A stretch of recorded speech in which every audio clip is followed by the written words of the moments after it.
Hey there, everyone. Welcome back on our Monday night. Sorry we had to start a little bit late. Some of our people here were having technical difficulties. I think you can all figure out exactly who that person was. But outside of that, we're back here for another episode of the Monday Night Movie Club. We've taken off the last couple of weeks, not really reviewing movies. We just decided to do movie nights because there wasn't really anything in theaters that motivated us to actually leave to a movie theater. But we got a couple of interesting movies. I'm not gonna call them good movies. I won't go that far, but they're interesting movies this week. And joining me this week is our freshly cut Mr. Rob Model. How you doing today, Rob? Oh, pretty good. I actually went to see two movies this weekend. One was better than the other, but I still had a pretty good time. Just getting back to the movie theater. And joining us, waiting for his computer the update, which you think he says on 24% right now, is Mr. Rick Aragon. How you doing today? It's been a terrible day. It's been a terrible day. I'm at 27% now. I will say this though, unironically, your tablet has better video quality than whatever the hell you were using before. So I mean, there's enough. So. Sure. Well, there you go. And this tablet is actually older than my laptop. That's sad. And hopefully it's charging too, so it doesn't like die halfway during the stream. Oh well, I do have the extension, and I can just move a bit. Well, fair enough. Let's go ahead and introduce our guys who are in the chat with us tonight. I know Duke Nukem was joining us in pretty early, too. Hot tonight. Knock on the Cabin is more like an indie horror film than a legitimate one. We'll definitely talk about that one later tonight. Join us, the Serpent King, together. So yeah, Duke is just killing me. Nuke is just killing him. I know people will keep saying no, it's Duke. It's like, I just call him Duke. It's the same thing. Yeah, Brick was being a boomer, and that's why we were late. Alex vs. Evil is joining us here tonight, and then Cassie's taking some time off playing her new Harry Potter game to join us, listen to us yell about movies tonight as well. So thank you for joining us, and the people who will come in later on. Thanks for joining us. I want to get started on a little topic that I guess trended earlier today about AMC, because now somehow this has turned into like class warfare and systematic racism or some nonsense like this. It is the announcement that apparently AMC, I'm not sure if they officially announced this plan or if it's in the works, but they're going to do like stadium tiered seating now. So where the closer you are to the screen, the less money you have to pay. So if you want like good visible seats, you have to pay more money to sit in those good seats now. I want to ask you guys about this because for me, this really doesn't change anything anyway.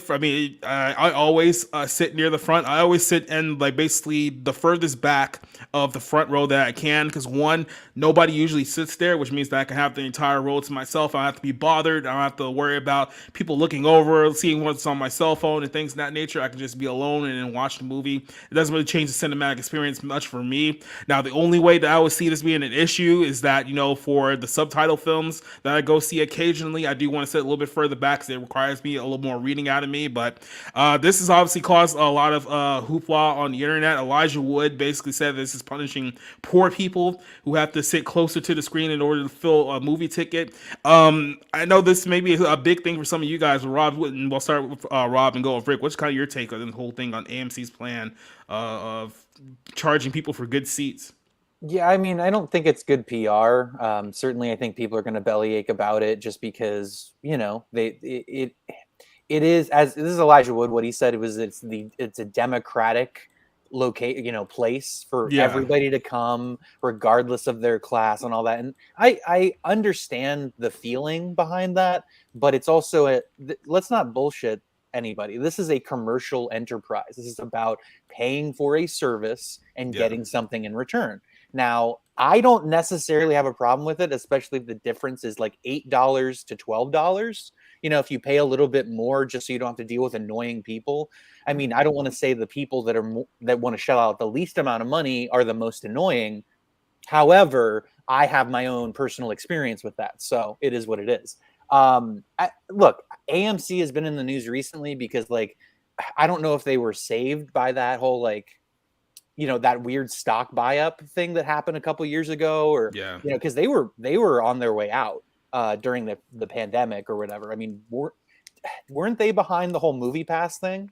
Or was that a completely separate company? No, the movie pass, the one that just resurrected, I'm not sure if that's the same company or not, but yeah, the AMC and Regal were initially completely against movie pass when it first happened because they weren't getting enough of their cut. So I think Okay. at one point they even had pulled their the chain's ability to even view movie pass at one point. So I think it was only like a reading cinema type thing for a while. It was Yeah. part of the reason why it went down the first time around. So Yeah. So, but yeah, I mean, I don't go to AMC. I'm a Regal Unlimited member. So, but AMC offers a similar thing, and those people aren't going to be impacted. The people that pay the $23 a month to go to as many movies as they want.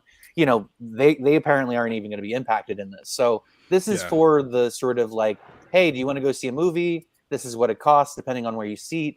I don't personally have that big of a problem with it, but again, I'm an avid moviegoer, not a casual, so I could see how some people would have issues.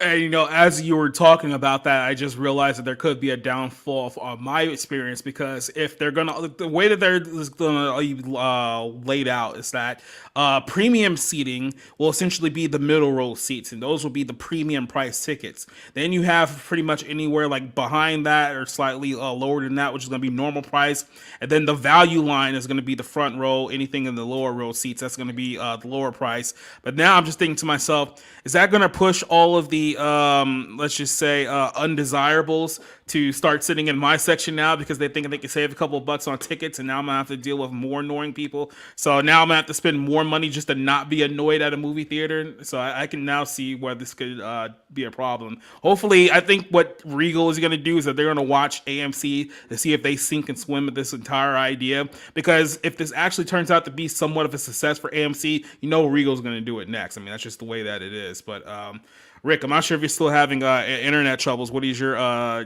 deal with this whole thing? I'm not too concerned because there are only two AMC theaters in El Paso. I don't go to the one that's far off. It's too far for me to drive. I guess the first run theaters. I don't think that they're going to be raising the prices in the second run theaters that show the movies once they fail. I'm not concerned, but I do wonder why they're acting as though this is the equivalent to like a show or a sporting event, where I guess the closer you are, the better the seats are. I'm assuming that they have a reason for it, but again, it's not going to concern me personally. Whether other people will decide not to go to an AMC or to just not sit in the middle, that's their issue, and they're going to be there might be theaters that are going to have the middle section empty because people will not want to buy. So this might just end up blowing up in their face, and that's their decision. I don't think it'll work well. But yeah, that's pretty much my take on it. I mean, it's pretty obvious that AMC's been hurting for cash for the last few years now. So, I mean, the fact that they're doing stuff like this, like we had like the whole AMC squeeze, what was like a year or two ago, but basically by virtue of a meme, they actually managed to raise some money. But of course, that only went so far when you're so much money in debt and people just simply aren't going to movie theaters anymore. Because I mean, that's been the big problem is that you can't get people to go into the movie theaters because the stuff that Hollywood's producing isn't inspiring anyone to get out of bed. I mean, let's be honest. If we weren't doing this show, if I weren't doing movie reviews professionally, I probably wouldn't see maybe like 20 movies a year at most. And that's just the way it is. I probably can't say I wouldn't have saw any of these movies that we're going to review tonight if that was to be the case. But I don't know. I mean, like I said, this is clearly just a money grab for them. They're going to play with this idea. If it just doesn't work out, if it's too many issues, they'll find a way to get away with it. But if not, then I mean, this is just going to be the thing now. And it does feel kind of weird how, like I said, I've always kind of been comfortable with sitting in the front. I know that's a big sticking point with some people, how they just don't like sitting in the front seat. They got to be somewhere in the back. So maybe this is more of a vanity thing where they're trying to take advantage of people who, they only want to take up a certain section of the movie theater. It's like, well, if they're going to take up that section, let's try to charge them more. So, yeah. And I look, when I buy my tickets, it's an empty theater. And sometimes I wait until an hour before showtime And I swear to God, almost every single time, there are people who choose to sit in front of me or next to me or around me. And it's like, look, I don't mind so much, but it's somebody actually chose to do that instead of Yeah. sitting anywhere else. That to me is like, I mean, I know I'm a bit of a narcissist saying this. It's a bit of a fuck you to me because it's Yeah. like you're impacting my movie experience. Yeah. I got there before you did, first come, first serve, and I have to now deal with you because you chose to sit somewhere. Now that's fine. You can do that, and I can call you an asshole. So No, I told the story before. That happened to me not too long ago where I was sitting in the front. Because usually what I do is that I sit in the furthest back and the furthest closest to the actual exit. That way when the movie's over, I can just walk up and leave and not have to deal with all the nonsense. But, you're sitting in these rows where it has like 20 seats all around you. And I'm sitting in seat number 1 and there's nobody else in the row. So it's like, okay, I got this whole little section to myself. No one in front of me, no one to the side of me. And this older lady and like her young, had to be somewhere like 9 or 8-year-old, I'm not sure if it was her granddaughter, whatever the case may be, just decides to sit in the 2 seats right next to me. The entire row is like full. It wasn't like it was packed. There's probably like one other guy in our entire row, and you have to sit in the ones like next to me. And I got so irritated that I got up halfway during the movie just to like go up to the a row in front of me where there was literally nobody sitting. It was like you have to choose that seat of all the seats you could have possibly selected. So well, what I did, because I usually sit in the back section, I don't have to be in the very back or anything, but like I like to kind of be in the middle of the back rows to kind of get the best picture and kind of sit in the center of the row. But I basically sat a few back from the front of the back section, and these people basically just sat in front of me for A Man Called Otto, and I was like, fuck this, and just moved, and I sat in the last section of the front row, and it was fine. Like there wasn't much that I lost from it, so it ended up working out. But I honestly would pay. This sounds fucked up. I would pay money so that I could ensure having a good seat and other annoying people weren't sitting around me. But that's not really part of their plan. So yeah, exactly. Well, I have to kind of sit in my assigned seat at the Alamo. You have to select a certain seat, and it's strange. I have the same experience where I find a place, there's no one around me, and then people will insist on purchasing their seats, even though I purchased one seat. They still insist on bunching up around me. I'm puzzled by that, but that's how it is, and I tend to sit in the back. I like to sit in the back of the theater, especially after my cousin ordered me to, because the virus will only flow down; it will not flow up. So I did it. Stop shaking your hand. I did it to make them happy. So I'm now used to sitting at the very top.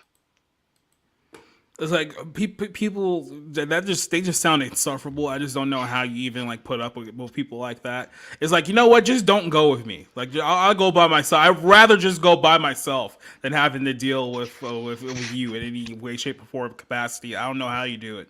I've been to 20 plus movies now since the pandemic started, and like I've never gotten sick going to a movie theater, let alone gotten COVID. So it's like, come on, people.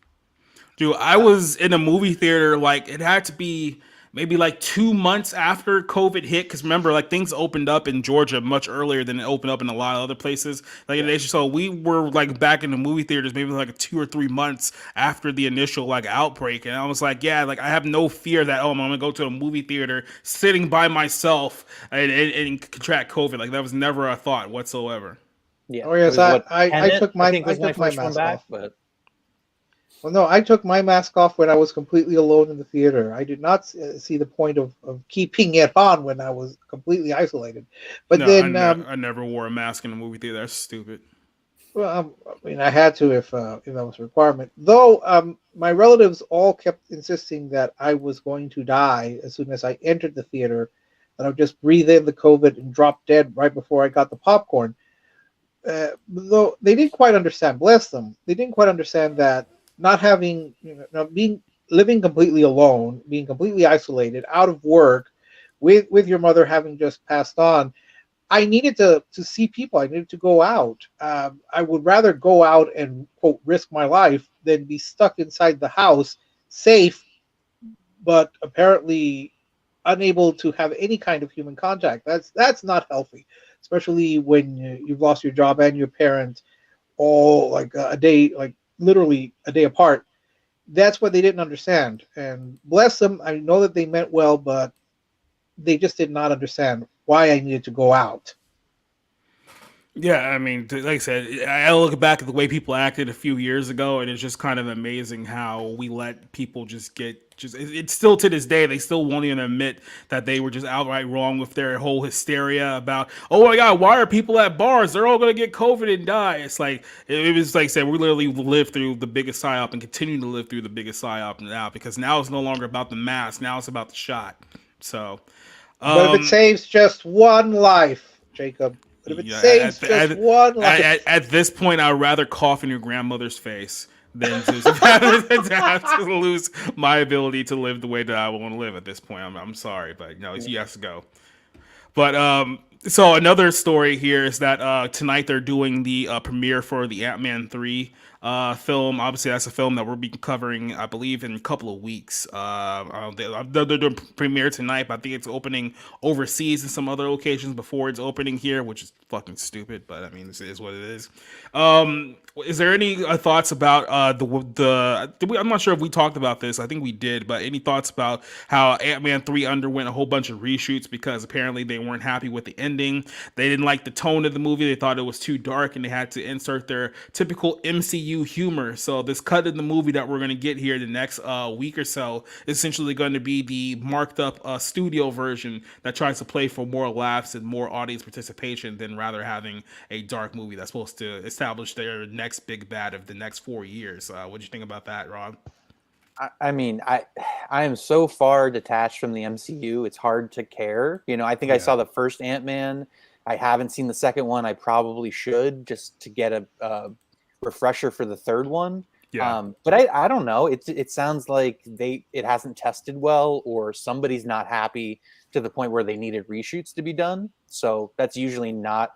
I would say it's usually not a good thing. I would say it's not a good thing, especially for a piece of intellectual property. Now, sometimes like reshoots, that's a thing that goes back, you know, to the start of Hollywood. You know what I mean? Like there's all kinds of movies, good, bad, indifferent, that have needed to have reshoots done. Yeah. You know, so it could still be good. I doubt it, considering what it is.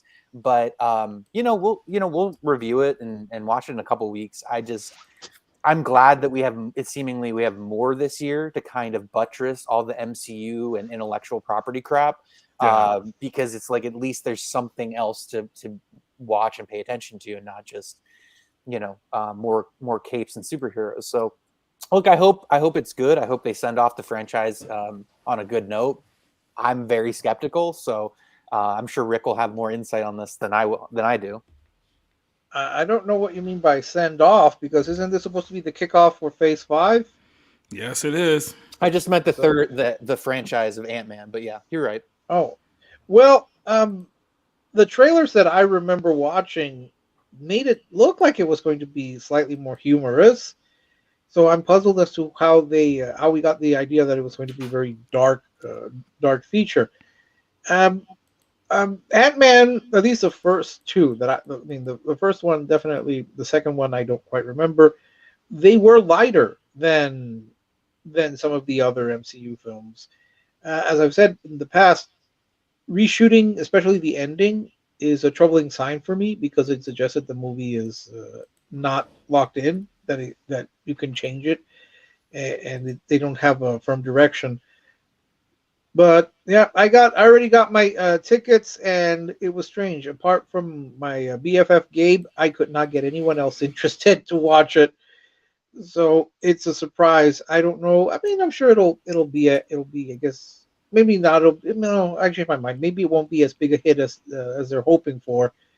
But we'll see if this is the beginning of the Mission Returns, because this one's supposed to establish, what is it, Kang the Conqueror, as the new major villain to take the place of Thanos.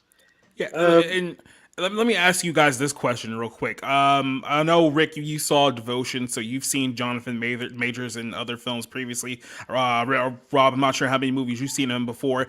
Does he just come off as like a giant tryhard to anyone else but me? Because I'm seeing him trying to be like this menacing character in this role for Kane the Conqueror, and he just comes off as a theater kid. I don't really like see him like kind of as the role that they're trying to like put him up there to be in the film. What is your thoughts on Wasn't Major? wasn't he in Candyman? Wasn't he in the Candyman remake as like No, as that was somebody else. That was all right. the guy's name start with a Y. He has like an Oh, African you're right. name, but yeah, I can't You're right. remember You're his right. name. And that's just me being a racist because all black men course. look the same.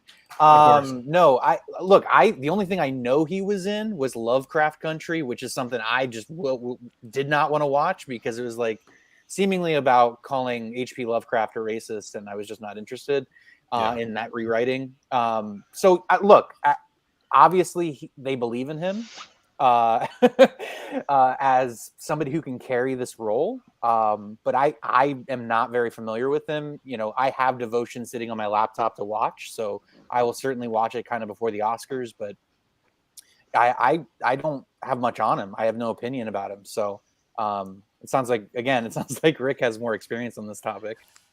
I thought he was fine in Devotion. I thought it was the script that failed him and failed everyone else in the film. Wasn't he? Hasn't he already appeared in one of those Disney Plus TV shows? Was it Loki? Yeah, Loki. The first season of Loki is when he was there. Mm-hmm.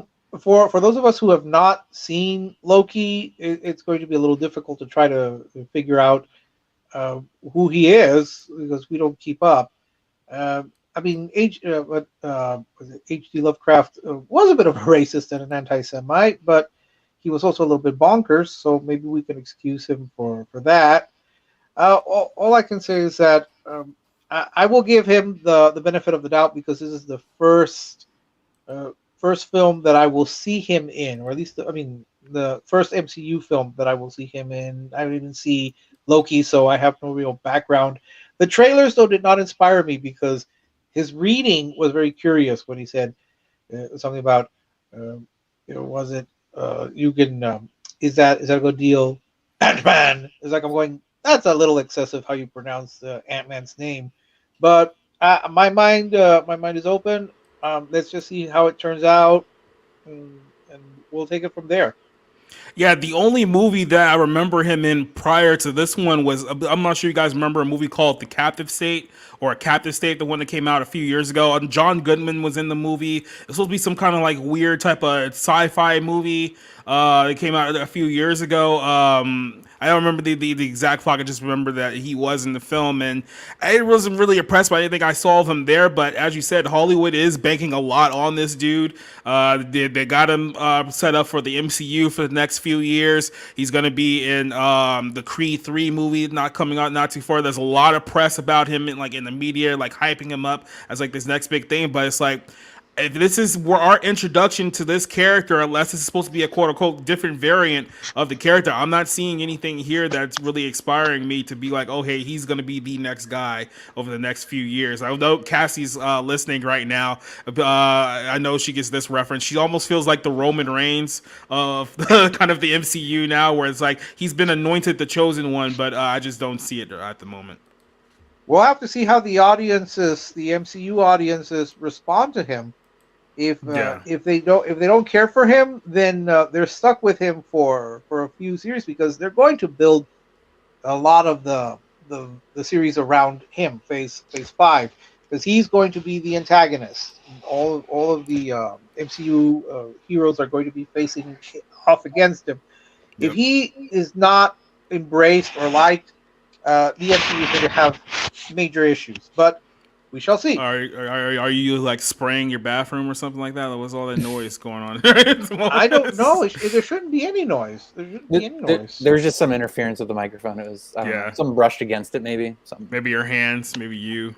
Just throwing it out I don't there. have any. Oh well, I don't know. I'll try to sort this out. Sorry, guys. But someone in the chat mentioned. I think it was The Last Black Man in San Francisco, and that movie was absolutely ridiculous. I remember when it came out, it was like, I want to say 2015, 2016, something like that. Yeah. And like it was just being lauded as like this is an important movie, and you need to see. And I mean, it's a ridiculous movie where these guys like have like the fantasy that they own this house that's like getting sold or something, and it was like they had no relationship to it. It was this weird like whimsical like wish fulfillment for these guys, and it was one of the strangest movies. And I was just like, people think this is great. Like it just blew me away. It made no sense. Apparently, but yeah, Dolefet put it nicely. It's like it's hard for them to dump him when they've already announced Kang Dynasty in 2025, I believe, is that film's supposed to come out. So one way or another, they're going to be riding with this dude for the next few years. We'll see if that's a good financial decision or not. Because look, there's a lot riding on this Ant-Man 3 movie, whether they want to admit it or not. I mean, we are gotten to the point where none of the MCU films last year made $1 billion. I think they all were kind of well under its projection, especially considering how much they spent on all of those movies. So they need to get people excited about the next possible Avengers movie here in the next few years. And this is the guy who's supposed to do it. But if he comes out right out of the gate in this Ant-Man movie, either underperforms or doesn't do anywhere near that they wanted to do, I don't know how you turn this ship around. I mean, all you got this year is this movie, the final Guardians of the Galaxy movie, and then the Marvels, which is Captain Marvel 2 with the other diversity Marvel characters. That's your summer lineup.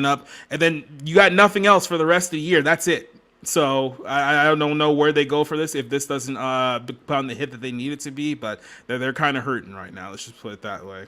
I do want to say one thing while I got some of you guys here before we get started talking about the movies for tonight. Apparently, Rumble decided that they were going to lower its requirement of streaming from 100 to 25, which means that I'm only a few more subs away from being able to stream live on Rumble as well. So if you guys are already in the chat right now, or if you guys have a Rumble account, go subscribe over to Rumble. There's the link in the description below. You can subscribe there. If you get a few more people on Rumble, we can also do that exclusively on Rumble. We can do Rumble, YouTube, and Twitch, and actually drive the show to get more views and more subs. So do that if you. I appreciate it. And then there was one more thing that I was going to talk about. I don't know if anyone cared to talk about the Grammys last night. I know earlier today someone had mentioned that, Beyonce won more Grammys than anyone else, and I could just see like the excitement in their eyes, and I'm just like, I think the last Grammys awards I probably watched was like 2002, and that was only because of what's her name? Rick, you know this, Nora Jones? Nora Jones? No, Jones, yeah. That was literally Why? the last time I've actually watched. I actually liked Nora Jones. I did at the time. I don't know if she's like a weirdo now or whatnot because it's been like 20 years. But that was the only time that I remember like actually caring about the Grammy Awards. I never cared. Like they always felt like it was supposed to be the Oscars of music. But with the people that they were nominating at the time, it's like I don't listen to any of this, so this has no gravitas on me whatsoever. But the big news, or at least what was trending last night, was Sam Smith. If you don't know who Sam Smith is, he is an overweight gay man who is the next big thing in Hollywood. And he did a song called Unholy, which was like this whole big thing where it just looked like a fucking satanic ritual with the horn sticking out of his head and whatnot. And this is the thing that gets me. And I've questioned this many times, is that it seems like every year for like the last 10, 15 years, we have like one or two questionable performances with the Grammy Awards. Like every single year they do this. And you have one side that is like, no, this is complete satanic. This is everything about it is completely satanic. These people are probably devil worshiping pedophiles and whatnot. And then on the other side, you have the people who are just like, it's just art. It means nothing. Don't look into it, satanic panic. But I'm thinking to myself, okay, yeah, you want to get a rise out of someone, you do it once. Every single year? Like, really, does it feel like they've done this like the last like 5, 6, 7 years? There's always at least one or two performances like this that are extremely questionable. So is it really all just, hey, it's art, bro, don't look into it? Or are they really just laughing in our faces now at this point? What did you think of the whole Grammy situation, Robin? Do you even care? I highly doubt that you do, but... Here's the thing. I am a huge proponent of allowing and being free to allow artists to express themselves, and like I'm very open about that. Mm-hmm. The last couple years have been really challenging Yeah. with things like Cuties, things like, I mean, and then you have stuff like that. Look, I haven't paid attention to the Grammys in 20 years. You know, like it doesn't mean anything to me. But I was enough of a conspiracy theorist when I was 19 Yeah. to see like all those fucking, you know, those Illuminati videos and the music videos where they're doing fucking hand signs and shit. And it's like, yeah, like for a long time I allowed that to bother me. The fact that like it's like this out in the open and like they're just kind of celebrating it, it's like you can chalk it up to symbolism and metaphor and whatever, but like after a while you have to start to be like, okay, are you guys into some really dark subversive shit? You Yeah. know? It's You know weird. what it's like? You know what it's like if you have a guy, or if you know a guy who like makes a lot of pedophile jokes, and like the first couple may be funny, but after a while he keeps going back to the same well, and you think to yourself, is there something I should be concerned with here? Because you keep going back to the same well over and over again. It makes me seem like you're not really joking anymore. You know what I mean? And that's the other thing. Look, there's a lot of like there's movies that I really like that deal with really dark, fucked up material. I Yeah. love dark humor that jokes about dead babies. You know, there's all sorts of stuff that I laugh at that you would be like, what's wrong with you? You know, in terms of decency. And I do. I like to be shocked. I like those sort of like they get right to the, you know, they get right to the button basically in terms of affecting people. But there's a line, and there's like there has to be more to you than that, because if that's all you're interested in, that's when it starts to be, you know, it's like anybody who's only into super violent horror movies, you know, only into, that's when it becomes unhealthy. That's when it becomes unbalanced. And with everything in life, balance is necessary. So like, it is pretty questionable that these things keep coming up. I just try to ignore it because frankly, I can't explain it. I can't make it make sense to me. So I'm like, hey, those people are weirdos. And I just honestly try to ignore it for the most part. I have no idea what the hell Rick's doing right now, but Yeah, before I get to him, and I know Spencer and me have argued about this back and forth before, and it's like, yeah, look, I can see it, like I totally like the argument that people have made is like, hey, look, they're just trying to upset Christians, they're just trying to like get attention and all that stuff. It's like, yeah, that's fine if you do it once, right? But it's like this has become like a yearly tradition with the Grammys now, to the point where if it was only once, if it was only like one thing, like what was it, last year, a couple of years ago, we went through this whole thing with like Lil Nas X, who was doing the exact same gimmick then, and people were making the exact same statements before. It's like, okay, yeah, maybe that's his thing, that's his way of getting attention. But it just seems like every single year we get like one artist after another doing the same thing over and over again, and it just gets to a point, especially now with everything that we've seen in the last couple of years, not even just like related to like Hollywood in that sense, but with the whole COVID nonsense we talked about earlier today. It's like I'm just at a point now where I don't really look at anything as just a coincidence anymore. It's like I was at the, like, you know, now more than ever I'm questioning people's intentions where it comes to what they're doing, what they're promoting. I'm trying to figure out what their end game here is. And to me, it's just like, I don't know, we saw like the same videos that you did like 15 years ago when people were talking about, oh, the Illuminati, these celebrities worship the devil, and their only evidence was like, oh, they're doing this weird hand signal and then this magazine shoot, and you were like, okay, come on guys, like really, like that's your best evidence that you have now. But now it just feels like it's so in your face. It's like you went from not taking it seriously at all to thinking, okay, is there really something here? Because there can only be so many coincidences or so many instances of this happening before you go, like, I don't think that this is, as maybe we're supposed to take it as a joke, but I don't think that these guys take it as a joke anymore. What do you think, Rick? Last year, I think it was Nicki Minaj who did a kind of satanic thing, or she was going to have an exorcism there. This year, Sam Smith. And I did remember Lil Nas X. I think there was a music video. I don't know if it was a Grammy performance. For the Grammys, I haven't even known about the Grammys since I think Frank Sinatra got an honorary Grammy, and then he got, he got taken off the screen because he started rambling, kind of like me.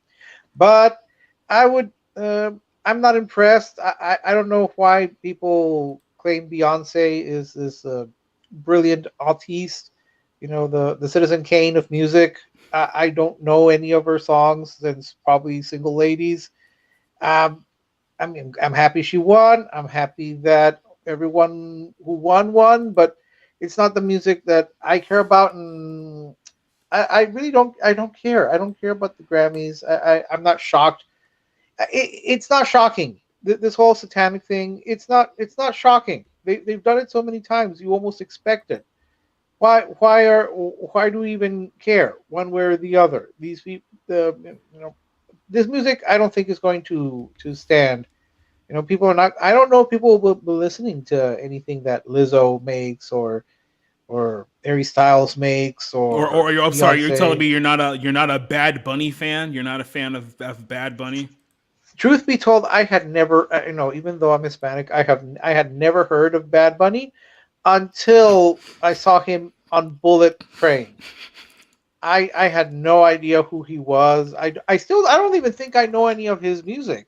I mean I know Daddy Yankee, and I ended up seeing him in concert. I don't really like his music, but Yeah. I have to admit he did put on a good show. I'm not gonna lie. I was entertained by I it. mean, I don't. I've only know of Bad Bunny because he's been on the WWE the last couple of years, so he's done some work with them over the years. But I can't name you one song of his that I can name off of memory. And what I heard of him, it's not been good. But I guess he has some kind of a hidden Hispanic fan base somewhere because nobody who I talk to in my inner circle can name you one Bad Bunny song. But apparently his concerts are selling out all over the place. So somebody likes this guy. I don't know who. I haven't met that person yet, but somebody does apparently. So Well, the same with Beyonce.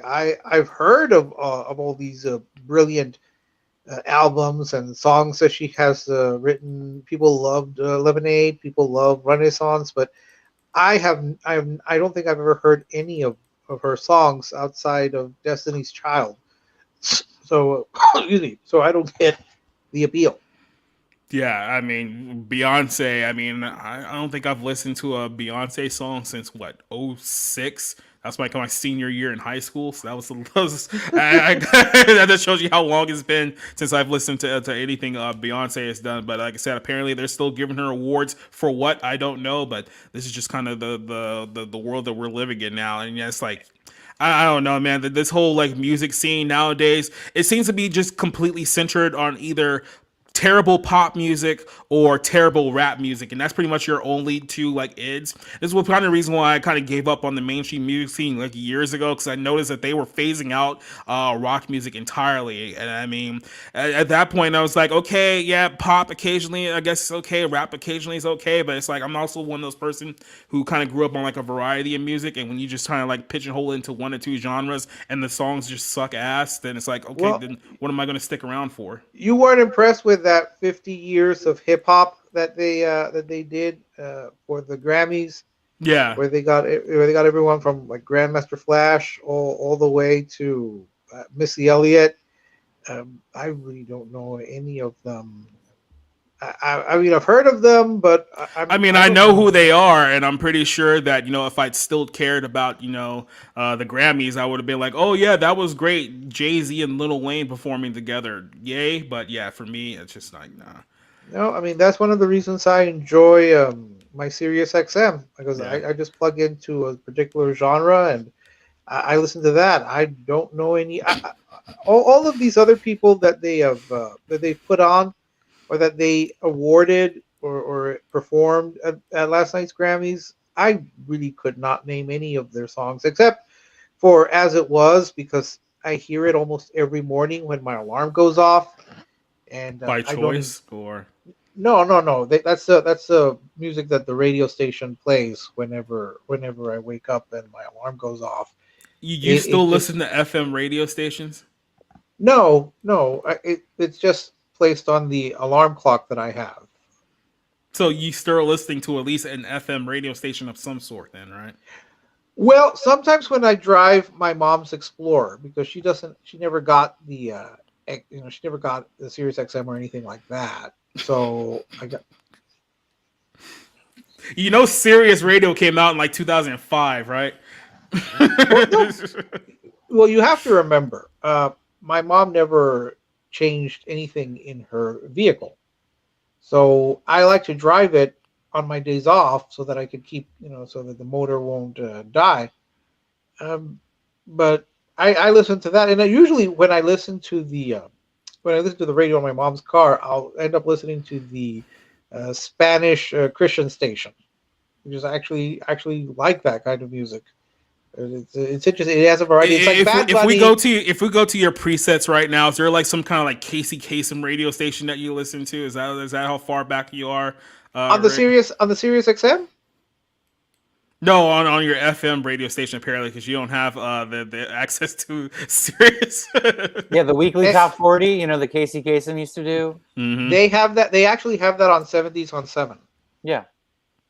But I remember back when they were like still playing like the Casey Kasem like top 40 like 5 years after the dude died, and I was just like hearing like Casey Kasem like, isn't he dead? Like, why we're still playing this the exact same Listen, lineup? What Rick just described, by the way, is my experience living in Eastern Washington for 3 years. Yeah, Like, I'm pretty sure, and I don't know Texas well enough, but I'm sure there's like parts of Texas that are indistinguishable from Eastern Washington, because it's just like I can't tell Yeah. you how many Spanish Christian like like radio stations exist in those areas. It's like I would have never guessed that. well, growing up in California, we were always used to like half the radio stations would play what I would only assume sounds like a mariachi music, because it just sounds like every song sounds like exactly the same, and you have like 6 radio stations playing the exact same music. So that's what I grew up to. That's why I didn't listen to much radio as a kid. yeah, normally, I mean, when I drive my mom's car, I'm surprised now at how many Spanish Christian stations are. She programmed them. I really haven't had the heart to change the stations that she put, and I mean, this is what she enjoyed. I don't know, for some reason I respect that, and it doesn't bother me. I mean, I listen to it and I do enjoy it, but when I'm in my car. I'll have the Sirius XM, and I'll have a variety. I'll have the alternative. I'll have the 80s. I'll have the bluegrass. I'll have the new age. I'll have a little 60s, 70s, 50s, a little bit of techno. Well, which I let think me ask surprises you people. this: when was the last time you listened to Madonna? I think it was. I It looks think like a balloon knot. Her face looks like a balloon knot. You know I what she think- looks like? She looks like an MMA fighter who's gotten like so much facial surgery due to the fact that like it's nothing but scar tissue after just getting punched in the face for 40 years. the last time that I actually heard Madonna was when I watched Truth or Dare, the documentary, and they played a lot of her songs. I tweeted out that when I saw that picture, all I could think of is the Julie Brown spoof, Medusa, Dare to Be Truthful.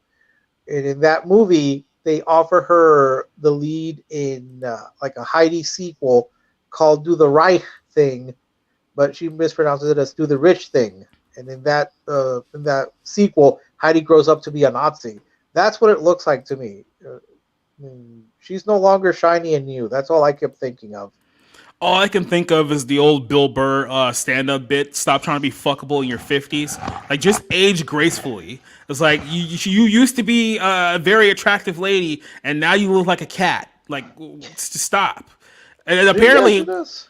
and Rob, I'm not sure if you listened to Dayway, because I know Royce isn't your favorite. You're more of a merch guy, but they were talking about how in Hollywood now, like these young actresses, like in their 20s and 30s, are getting this surgery where they're removing like the fat from their cheeks. Yeah, the buccal fat removal. Yep. Yeah. Yeah. And now they're looking like cat people, and they're only in their 30s. So you can only imagine what they're going to look like in 20 years, after what they're doing to their face now. And this one is just like, yeah. There's legitimately 64-year-old women who have aged graceful who looks far better than Madonna looks in this photo. This is just tragic. Let's just put it that way. Well, listen, like the biggest thing with Madonna, her biggest problem was that around like 95, 98, she should have been like, I get it. I'm getting old. I can make fun of myself. I can I can change with the times, and like I get my glory days are over. But she Yeah. didn't do that. She doubled down on I'm still hot, I'm still attractive, I'm still a sex symbol, and it's like, lady, give it up. It's over. You've been in Like- the spotlight for 50 fucking years. Like I said, you were 40 when I was a kid, so I don't know what you want me to tell you. Apparently there was a sex book. Apparently there was a Madonna sex book that was all the rage, and I'm like, how, like, don't you get tired of just selling yourself as one thing instead of trying to evolve, trying to grow into something else? No, it's just this blatant insecurity. I remember the sex book. It Yeah. came around the time that she did. What was that? Justify My Love, and I think that video was banned. And she. Oh no, I'm sorry. It was Erotica. She did the Erotica album, which I thought was funny, although there were some good songs in it. I think there are some people who just don't want to admit that they're getting older and they want to keep being fresh and innovative. Madonna, sadly, is one of those people. I think of someone like Catherine Deneuve, who is, I think, in her 80s and she's still attractive. Same with, I think she's had some work done, but Stevie Nicks is in her 70s and she is not as obsessed about this as Madonna. But she. I don't know. She needs to accept that. But I guess ever since Shanghai Surprise failed, she hasn't been the same. Well, since we're already on the subject of old women who refuse to age gracefully, let's just go ahead and get started with 80 for Brady. Well, Rick, this was your assignment this week. I will say this. I did watch the first half of this movie, and then there was a point where I stopped watching this movie and didn't go back. But obviously, you sat through the entire thing. So let's go ahead and give your thoughts on, the premise of this movie and what your initial thoughts of it was. So let's start with 80 for Brady. My first thoughts were, Jacob, you must hate me. You really must hate me to have assigned You only me just this. figured that out? Yes, I know. I was going to dump Gabe as my BFF. Actually, Rob was going to be my BFF. But the premise is this: 4 old ladies are going have a love for Tom Brady. Whether that love is football related or erotic is a little unclear. I think it's more on the erotic side. They find him attractive, which is fine. I don't care. And one of them, the Lily Tomlin character, who has just recovered from cancer. I'm going to have to give some spoilers here. She says, why don't we go see Tom Brady in the Super Bowl? Why don't we see him live at the Super Bowl when they're going to play the Falcons? So they allegedly win 4 tickets because they have the best story. You have so she and her 3 other friends get to go. Sally Field, she's the responsible one, who's married to this very henpecked, weak man who has to literally be told to put pants on before he leaves for work, and who needs her to look over his papers.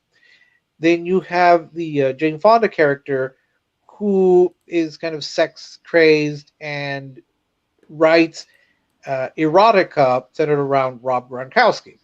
Finally, you have Rita Moreno. She's a widow who is living in the retirement home instead of her own home because her husband lived in the retirement home. So after some hijinks ensue, getting to the airport, they arrive in Houston, where more hijinks take place. You get them high on substances that they're not aware of. Sally Field, for reasons unexplained, takes her, what she calls her strap-on, which is really a fanny pack, but she keeps calling it a strap-on, and takes the Super Bowl tickets to the NFL Experience and wins a spicy hot wings contest hosted by Guy Fieri. Then we find out the truth about the tickets. They manage to get in. They somehow inspire the comeback for the Patriots, and it ends with all of them meeting the Patriot players: Tom Brady, Danny Amendola, Julian Edelman, and Rob Gronkowski. Yeah. And that I, that's I just pretty want to much say just- that I agree with Spencer, and this movie is bad too. So yeah. That's a shorter version as I can think of, and it's amazing. This movie's only about 98 minutes long, but it feels So wait, Yes. are there like their home problems fixed by the at the end of the movie? somewhat, yes, Yeah, yes, yeah, I hate that shit. because So- well, go ahead, What? go ahead. No, I was just go ahead. So let me tell you exactly what this movie is. This is essentially a Hallmark movie featuring Tom Brady. Now, we talked about this a couple of weeks back when we were reviewing the House Party movie with LeBron James, how LeBron James has been cosplaying as a Hollywood producer over the last couple of years. Well, now this is Tom Brady's first attempt at cosplaying as a Hollywood producer. And we're at this weird era in cinema right now where now like the athletes who are pretty much close to retirement, if not there already, are like, well, hey, let's start producing Hollywood films. That way I can keep getting more revenue now that I'm not playing in like the big leagues anymore. And what you're seeing here is that these movies have just become just complete and utter like narcissistic projections of these celebrities like themselves. Like House Party was nothing more about, hey, let's throw a party at LeBron James's house because LeBron James is the greatest that ever told. Hey, let's say we'll put LeBron James in the movie because he's so awesome too, right? And then here you have a film that's about these 4 old 80-year-old women who are all like, yeah, Tom Brady is the greatest of all time. Let's go to the Super Bowl and watch Tom Brady play because we all know that this one against the Falcons might be the last Super Bowl that Tom Brady ever plays in, right? So everything like right off the bat just felt completely narcissistic. Like this whole thing is just stroking Tom Brady's ego the same way that all the other ones is stroking LeBron James' ego. So I was kind of off of this movie right from the gate. I will say this: there wasn't as many things in this film that annoyed me as House Party did. Like there's some tolerable things to this film, but it does get to a point where, oh, we got to start doing the same comedy tropes that we only know in Hollywood, which is, hey, a bunch of old ladies get high on drugs. Kids, it's not going to be funny to watch these 80, 90-year-old women get stoned and act like just complete, Seth Rogans for the next 20 minutes and that whole bit. The scene with Guy Fieri just made me just like, I don't like Guy Fieri, like I actually do, but Scenes. But There's more than one. And it's the whole fish out of water thing. I mean, I get it. Like it's been done successfully. It's just, when you don't have any ideas and you're just kind of like, well, hey, wouldn't it be funny if? That's not a plot. That's not character development. That's not anything. That's just there was lazy. no real plot. There was no real plot here, and I did mention there was barely a plot in here. The whole plot was that one of the characters was dealing with a possible cancer scare. And they kept trying every time, like everything was focused on Tom Brady. And then it would take like a 5-minute break to be like, hey, look, there's actually something real going on here because this person may or may not have cancer, but she wants to hang out with her girls one more time. She may not get an opportunity. So they try to pretend like there's a thread of a plot here by only reminding you like every 20 minutes about what's going on. It's interesting that you mentioned about how this is stroking Tom Brady's ego, because in my review, I said that in a certain way, it was like watching Tom Brady masturbate to pictures of himself. And that's how it really came across. Because every so often, and I don't know if, Rob, you saw the movie. Did you see this? 80 for Brady? No, I mean, did you see 80 for Brady? No. No. Okay. There are times, there are about 3 times when Tom Brady manages to, I guess he's seen on a big screen, a jumbo screen, and he starts talking to the Lily Tomlin character. This is how unmemorable this movie is that I didn't even bother remembering their names. Just refer to them as Lily Tomlin, Jane Fonda, Rita Moreno, Sally Field. I never really bother with the names. He keeps talking to her, and I'm thinking, that makes her come across as insane, not as and he talks in this platitudes about inspirational, and she manages to inspire him. And I think the worst part was not even Tom Brady, it's Gronkowski, because Jane Fonda's character, she writes erotica about Rob Gronkowski. That was it? She really wants to get fucked by Rob Gronkowski. That's the joke, that she really wants to sleep with Gronk the entire movie. Yes, and was it Between a Gronk and a Hard Place? That was the title of her erotica book. And apparently there was more than one. at the end of the movie, she meets him, and we discover that he has a copy of this book in his locker. Perhaps this is rather mean, but I did tell my friend Gabe, I was unaware that Rob Gronkowski could even read, so I give him props for that. Do you know what's funny about all this is that Jane Fonda is basically playing a Samantha character from Sex and the City, and Kim Cattrall isn't that much younger than Jane Fonda. Is all I'm gonna say. And Sally Field would be the I can't remember. There's not Sarah. The mousy one, the one that adopts the little girl, wherever she is. So it's like you pretty much have that. But and to be fair to Kim Cattrall, Jane Fonda is 20 years older than her still. So. Really? Yeah. No, that surprises me just because Jane Fonda kind of became prominent in the 70s, and Kim Cattrall was just a decade behind her in the 80s. But I guess Fonda is 85 and Cattrall is 66. All right. Oh well. Oh, that's hard. But the thing is, who on earth age gracefully, people? Who on earth would want to read erotica based around themselves? This is what I'm forced to believe.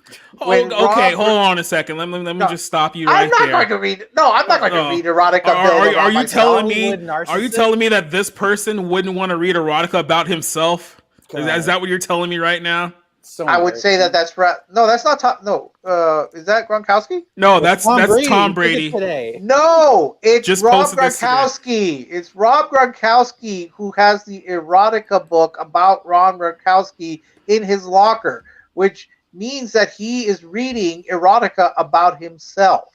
80 for Brady is Tom Brady masturbating to pictures of himself. There's a difference. Let me ask you this, Rob. I know you didn't see the movie, but are we going to start hating Tom Brady even more than we already do here in the next few years? Like, is this the beginning of the end? Personally, my favorite quarterback of all time was a guy named Kenny the Snake Stabler. Mm-hmm. And the reason I loved him was that he would be out the night before he had to play a game with ladies, drinking, big fat cigar in his mouth, and he would go out and throw for 400 yards. Yeah. And granted, he only won one Super Bowl. He left Oakland after a while in the 70s, but like he was just one of those guys that would tough it out no matter what. I respect the hell out of Tom Brady. Nobody will ever accomplish what he's done. Please, dude, have some semblance of self-respect and don't post shit like this. It's so embarrassing. 80 for Brady was a loss of semblance of respect for almost everyone.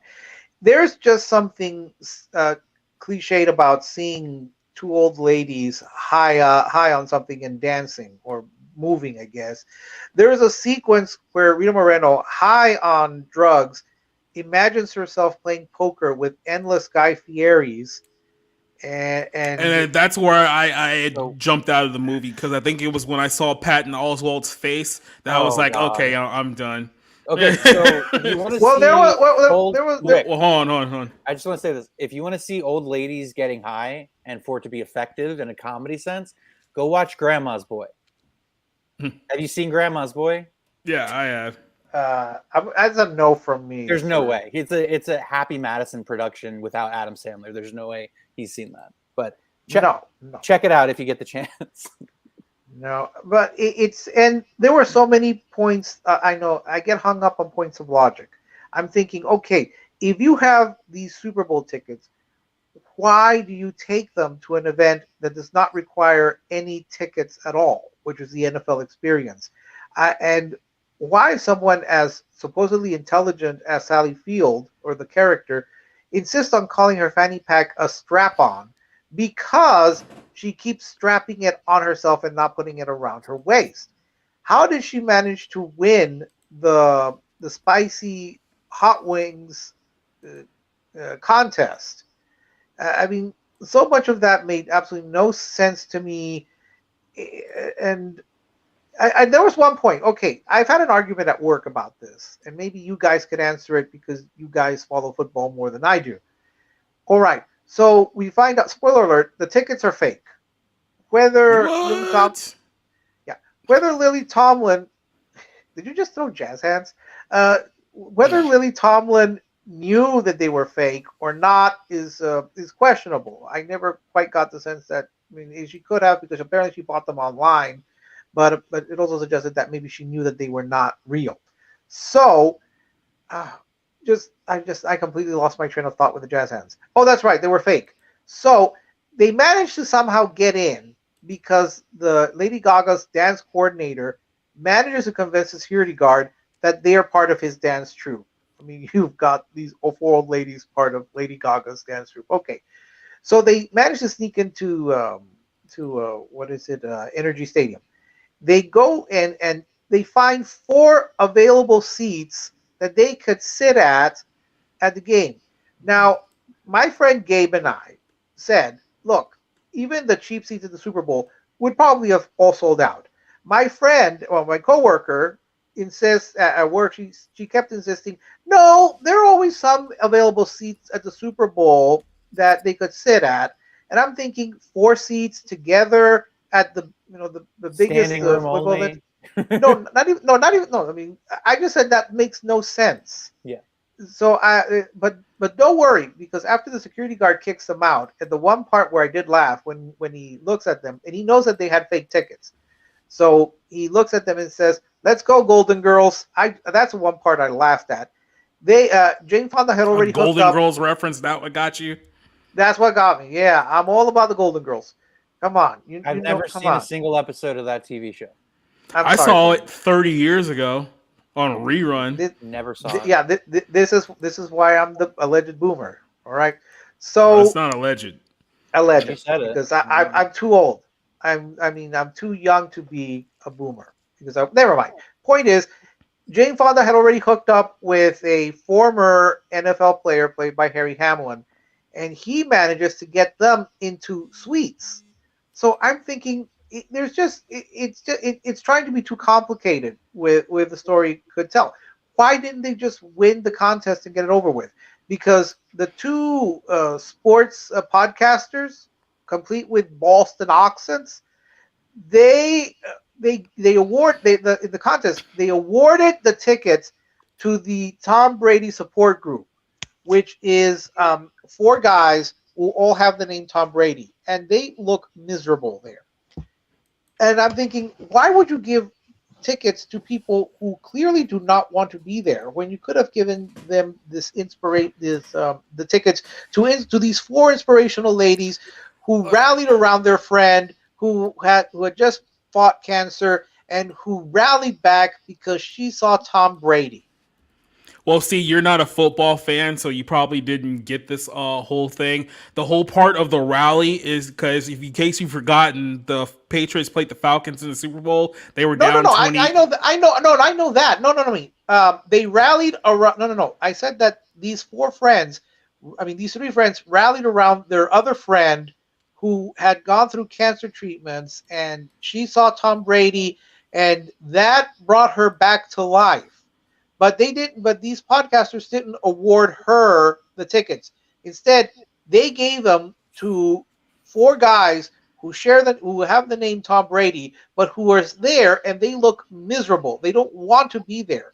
Why on earth did they just make in the script so that the 4 ladies could go and we wouldn't have to have all of? I know why they had to, so they could have all these extra complications and we could have a little dance routine, but it just. I mean, it hell, just in was real unnecessary. life, they give Super Bowl tickets to celebrities who don't even watch the game. They just sit there on their phones to post that they're at the Super Bowl so that they can get likes on Instagram. So it's not that far fetched. Well, it's far fetched when none of these people are celebrities or famous. It seemed to be pointless to just drag this out. It sounds like the problem is that you're trying to apply logic to a movie that Tom Brady produced. So that's probably your first. It's a fantasy. It's these people who are fans and apparently don't have the money to go to the game anyway. Yeah. No. This is a confusing part because Lily Tomlin's character says that she spent money and even sold her car to get tickets to the Super Bowl. But again, it's never quite clear if she's aware that the tickets are fake or not. So apparently she did spend money on it. So, they could have just, had this contest, had them win, and just let them enjoy it. Or I was thinking, if they're selling Rob Gronkowski erotica, at the NFL Experience, why didn't they just invite the author, the Jane Fonda character, as a guest to the NFL Experience and say, "Oh, can I get tickets for my friends?" And hijinks can ensue that way. It was just too complicated, even for the fluffy nonsense that this is, to get them to the Super Bowl. And as I've said many times, mindless is fine. Brainless is not. I could go with something that is mindless and goofy and silly. You've seen me watch Elvira, Mistress of the Dark. Brainless is not. Brainless is not. This is so insipid. It's so beneath all of these characters. I did not understand. There were just these little tangents that they went into that were pointless. There were times when I was literally just covering my eyes and I did not want to see this movie. And at the end of it, all I could think of is, Jacob, what did I ever do to you to make you hate me this much? Apart from loving Elvira, Mistress of the Dark. What did I do? That was enough. That was enough. That was enough? Okay. Yeah. Yeah, I mean, look, you watched more of this movie than I did. I think I made it to about, whatever, like I said, whatever the scene that Patton Oswalt showed up, that was when I just tapped out of the film altogether. But you missed a football player. Gabe told me who it was. He also cameoed. There was a bunch of expatriates that were in this movie who No, were I don't know themselves. if he was. I don't know if he was a patriot. He was also in the poker game. I'd have to ask Gabe who it was. But I mean, it's odd that I, who don't follow football, recognized the Patriot players. I recognized Amendola. I recognized Gronkowski. I recognized Edelman. I didn't know who this other player was, but Guy Fieri comes out in 2 or 3 Oh, scenes. yeah, no, I remember who you're talking about now. You're talking about Marshawn Lynch. He was the Thank one you. in that Yeah. scene. That's what, and not knowing football, I didn't know who it was. Gabe was like, "Oh, that's Marshawn Lynch." I'm going, "Okay, that's nice." I don't know who he is. Now I don't Rob's know who thinking any- about how he has to change his Twitter handle now that he knows that he was in this movie. I really don't know who any of these. I mean, I don't really know who. I didn't really know who any of the people in the poker game were. Patton Oswalt, I kind of recognized, but I couldn't really figure out. I mean, it didn't matter. They were only there for reference jokes. They were only there to be like, "Oh, Patton Oswalt's in this movie, ha ha ha." There's nothing of any substance about this film whatsoever. It's just a bunch of cameos from people who who you've seen before. And you're supposed to go, "Hey, I know that guy," and they're in the movie. That's all this film is. I wonder how many people wrote this. Is this the one that the 3 people wrote, or is that the knock on the cabin? I think this one also had 3 writers. And I watched the CBS Sunday morning. My mistake. This one had 2 writers, both female, and I don't believe that either one of them have any actual writing credits to their name before this movie came out, which says a lot. You're right. There were 2 writers, and I saw the CBS Sunday report about the real life over 80 for Brady women. Apparently, one of their grandsons sold this story to Hollywood or was shopping it around, and Tom Brady just happened to come upon it and said, "I'll produce it." Yeah, because it's about me. Yes, that's why he produced it, because it was about him. By the way, just real quick, so the duo who wrote this movie, I guess, if also their claim to fame is that they wrote episodes of Blackish. They're both white women, by the way, so that's very ironic. And then they also did the film Booksmart. They were 2 of the 4 writers who wrote Booksmart. So a lot of people love Booksmart. I never saw the screener that they sent me, unfortunately. But apparently that's supposed to be... Was that Olivia Wilde who directed that one? Oh, yeah. Hey, Rob, did you hear that 4 women wrote Booksmart, and 2 of the 4 women wrote this movie as well? Yeah, I'm not really surprised. So. But I guess this proves that women do not necessarily know how to write for women. Oh, I thought you were going to say they don't know how to write. I was like, no, I completely agree. Well, no, they don't know how to... Well, because they made it too complicated. They really ask you to believe a lot of things that are not possible, even in this world. I know you saw this part where she's given where the Rita Moreno character is given 2 medications, one for high blood pressure and one for sleep. As soon as I saw that, I thought, "Oh boy, I know what's going to happen. There's going to I be know a what's gonna sleep happen." gag, isn't it? Yep. And there was, and again, apparently, old people still love Wheel of Fortune because the way they sneak her out of out of the nursing home is by saying that Pat Sajak has been seen in the building, which sends every resident of the senior home into a frenzy trying to find him, and that's how they managed to sneak her out. And Yeah, she's what completely unconscious. what Rick is trying to say here is that this movie sucks, and these women clearly don't know how to write anything entertaining. I'm gonna give this a 0 out of 5. This is probably the second worst movie that I've seen so far this year. Not as bad as House Party. I won't go that far, but this is the second worst movie I've seen so far this year. So this is a 0 for me. What about you, Rick? I would say that this is the second worst movie. I think House Party is still worst out of the probably 5 that I've seen. Though I give credit where credit is due. The 4 actresses I think were pretty game for this nonsense, and I think they did the absolute best that they could. Imagine they die, and this is the last movie they're ever gonna be in. No, Rita Moreno's still doing Fast 10, so she still has that down the pipeline. So that's probably going to be better than this. I think that they tried their best, and they certainly worked hard trying to switch from being goofy to very serious, especially with Lily Tomlin. But you're giving these people way too much credit. I have to find something positive. I'm going to give this maybe a 2 out of maybe a 1.5 out of 5. Because, again, as much as I admire Tom Brady, and yes, he's a beautiful man, I don't want to see a movie where he's masturbating to pictures of himself, or even thinking about how Rob Gronkowski gets off on reading erotica about himself.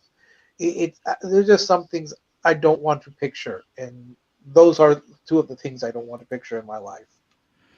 Well, yeah, this movie was definitely not worth it. I'm glad I only watched half of it, and fortunately, you got to suffer through the whole thing. So that'll teach you Gabe for putting enjoyed Elvira on a list. So Gabe enjoyed it. So good for Gabe. I'm so glad that Gabe enjoyed this movie because otherwise I would have been concerned. Well, I mean, I'll give them a little bit of credit is that they managed to edit the highlights of the Super Bowl, well into the film. That's okay. all. Hey! That's my bestie. That's my bestie. I could go down to Atlanta and the suburbs. All right, yeah. Good luck with that one. Well, that's all I have to say about that film. It was just not good at all. And something else that wasn't good. The next movie we're going to talk about, Knock at the Cabin. Now, apparently, we're going to have a little bit of a split here because I think Rob may have liked this a little bit better than I did. Essentially, the setup for this film, if you guys didn't know by watching the trailers, is that there's a gay couple with their adopted Asian daughter who are in the middle of the woods in a cabin in the middle of nowhere, and all of a sudden, Dave Bautista, looking like a 300-pound school teacher, just walks up to this little Asian girl and says that, "Hey, where are your parents? We need to talk." And apparently what they wanted to talk about is that, hey, you guys are like the only hope for humanity and civilization. You guys have to choose one of your 3 family members to kill, and every time you refuse to kill someone, a plague is going to be released onto the earth until the earth comes to an end, and the only way to stop the earth from coming to an end is that one of you guys have to die. You guys have to figure that out all on your own. So that's the premise. That's the setup of this film. I'm gonna start with Rob here because, like I said, we're gonna be different on a couple of things here. But what did you like about the premise? Maybe we can start there about the film, because one of the things that I noticed right off the bat is that I don't know if this is a Shyamalan thing, which I'm pretty sure it was. The opening scene where it's like he's awkwardly walking over to the girl, which seems like it takes forever, and then when they start having this conversation, clearly this girl is not a great child actress. She's just not. But I mean, she's like 7, so it's like I can't really hold it that hard against her. Yes, but then Dave Bautista, who is also not that good of an actor, and they're shooting him from like this slanted angle to where it's like, okay, you're already like 5 minutes into this movie and you're already annoying the crap out of me. What did you think of the setup and kind of some of the leading up to this movie, the Knock on the Cabin here? Yeah, I think that there's an intention to try to like slowly reveal Batista's character, Yeah. because because of sort of how he sounds, the gentle giant. It almost reminds you of like a fucking missionary or something. Yeah. Like where he's very kind, he's very nice, but then when you realize like it's this large hulking mass of a man, it's Mhm. sort of like, oh, okay, and I think it's supposed to escalate the tension of the scene, especially with the little girl. And I will say this: the acting is probably the weakest part of this movie. Yeah. And the little girl is there are moments when she's cute or she'll say something that's endearing or whatever, but largely she's kind of an annoying distraction. But Well, did you not like the scene where it's like people are literally dying and she's crying about like a cartoon that she can't watch? It's so completely out of place, like in the film, like almost I like something they mean, probably should cut out. that is prefaced by the one dad going like, when I nod, basically when I give you the signal, do what you did at Thanksgiving, basically like throwing a temper tantrum over. So Yeah. like I got it, and it was literally there towards the end just to sort of help that escape scene Yeah. happen or whatever. But basically I like the premise of the movie. I like this. It's sort of like a Twilight Zone episode. It's sort of like a short story format of giving you a circumstance, giving you a scenario, and saying, how would you handle it? That's how I took this movie and the premise. I thought it was really interesting. I'm somebody who I grew up religious. I grew up Christian. I read about the rapture, in the book of Revelation. Yeah. It's something that's always horrified me. It's something that's like, how would you even deal with that? How would you even like come to terms with like basically losing your mind at the end of the world kind of thing? So I thought it was an interesting premise, and the movie had me for at least 2/3 of its runtime, just kind of being genuinely interested in seeing how it plays out. Now, we can look at like individual things and say that was clumsy, that was mismanaged. That the plot leaves a lot of sort of the audience to assume a lot because the whole movie is sort of expositional dialogue. We're all being told all of the information that we have versus Yeah. seeing these events play out on a TV. So I think overall the movie is uneven, but in terms of its premise, it did have me interested for a large part of its runtime. I want to circle back to Dave Bautista in a second, but there was a couple of things that there was a disconnect with me with the plot because throughout the course of this film, there's plenty of biblical undertones throughout the entirety of this movie. It went from the setup to kind of like I said, they're teasing a lot of things from the Book of Revelations, and later on, which we'll get to the reveal, which we'll talk about here, they get even further into that. But as much as they tease those biblical undertones, they don't ever go into the outright direction of faith or of any kind of, especially like the Christian faith. They kind of dance around it for the obvious reason that the film is mostly focused on this gay couple here, right? And we find out later on is that the reason why this gay couple has essentially been chosen to be the ones to sacrifice themselves for the greaterness of the world is that, well, their love is so strong and so pure that they have to be the ones to make this decision, or else the entire world is basically F. Like that was the explanation that we were given. But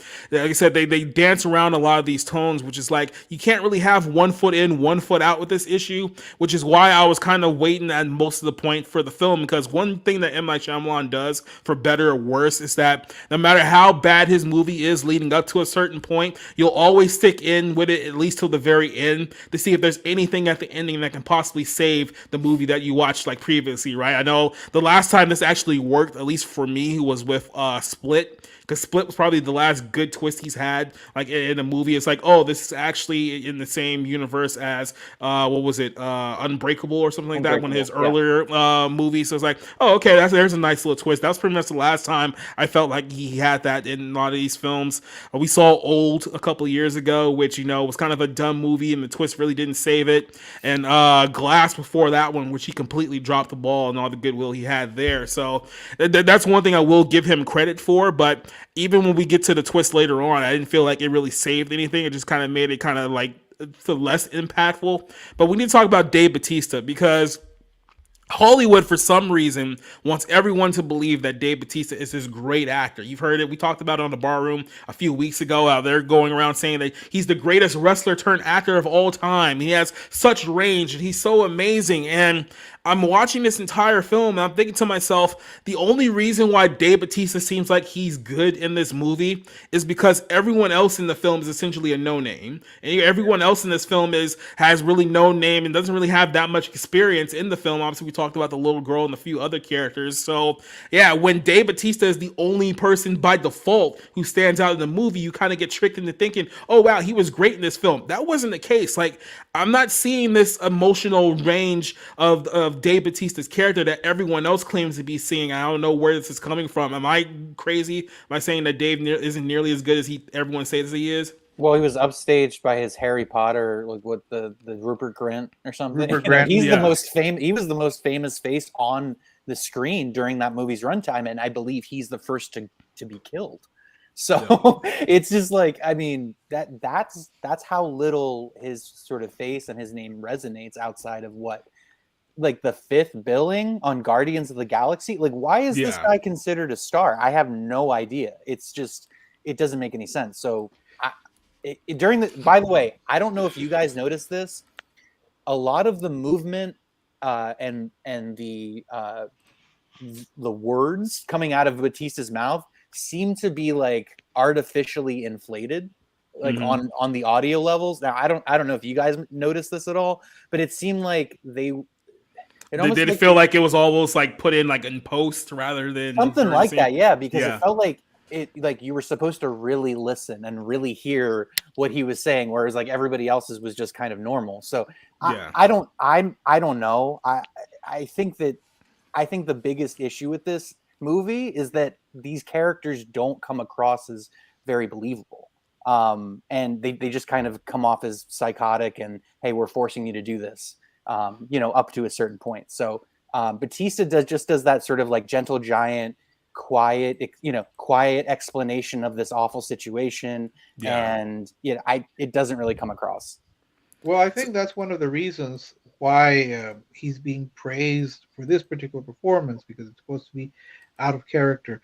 As I was watching, all I could think of is, would it be more interesting if Rupert Grint and Dave Bautista switched parts? Because to me, Rupert Grint probably seemed a little over the top in his sort of anger. He's the only one who seems to be kind of just ranting and raving, versus everyone else who seemed a little more calm. Well, it's because he's the homophobe, Rick. He's the homophobe.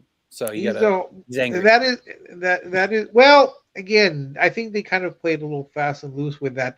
I don't think of what happened at the bar as a particular hate crime, only because it didn't look like he was targeted for being gay. It just looked like he was drunk and just hit someone that he thought was too loud. I don't remember him making any homophobic slurs. I just remember that his main complaint, and they did cover him up. I'm glad you brought that up, because that was something that, obviously that's a plot point that plays into the film, like throughout the course of the movie, because like I said, the focus here are on these two gay dads, and there's instances of quote unquote homophobia that they deal with throughout the course of the movie. Like when they first adopt their daughter, he has to pretend to be his wife's brother, because obviously there's the Christian ministry, they wouldn't give two gay dads a child, so he has to be like the stand-in. And then there was like the first guy who was part of the group was like, oh, I know that guy. He's the guy who gay bashed me at this bar a few years ago. And then they play the scene, and it's the scene where they're both sitting there, and I guess they're kind of like flirting with each other, or maybe flirting with each other either loudly or whatnot.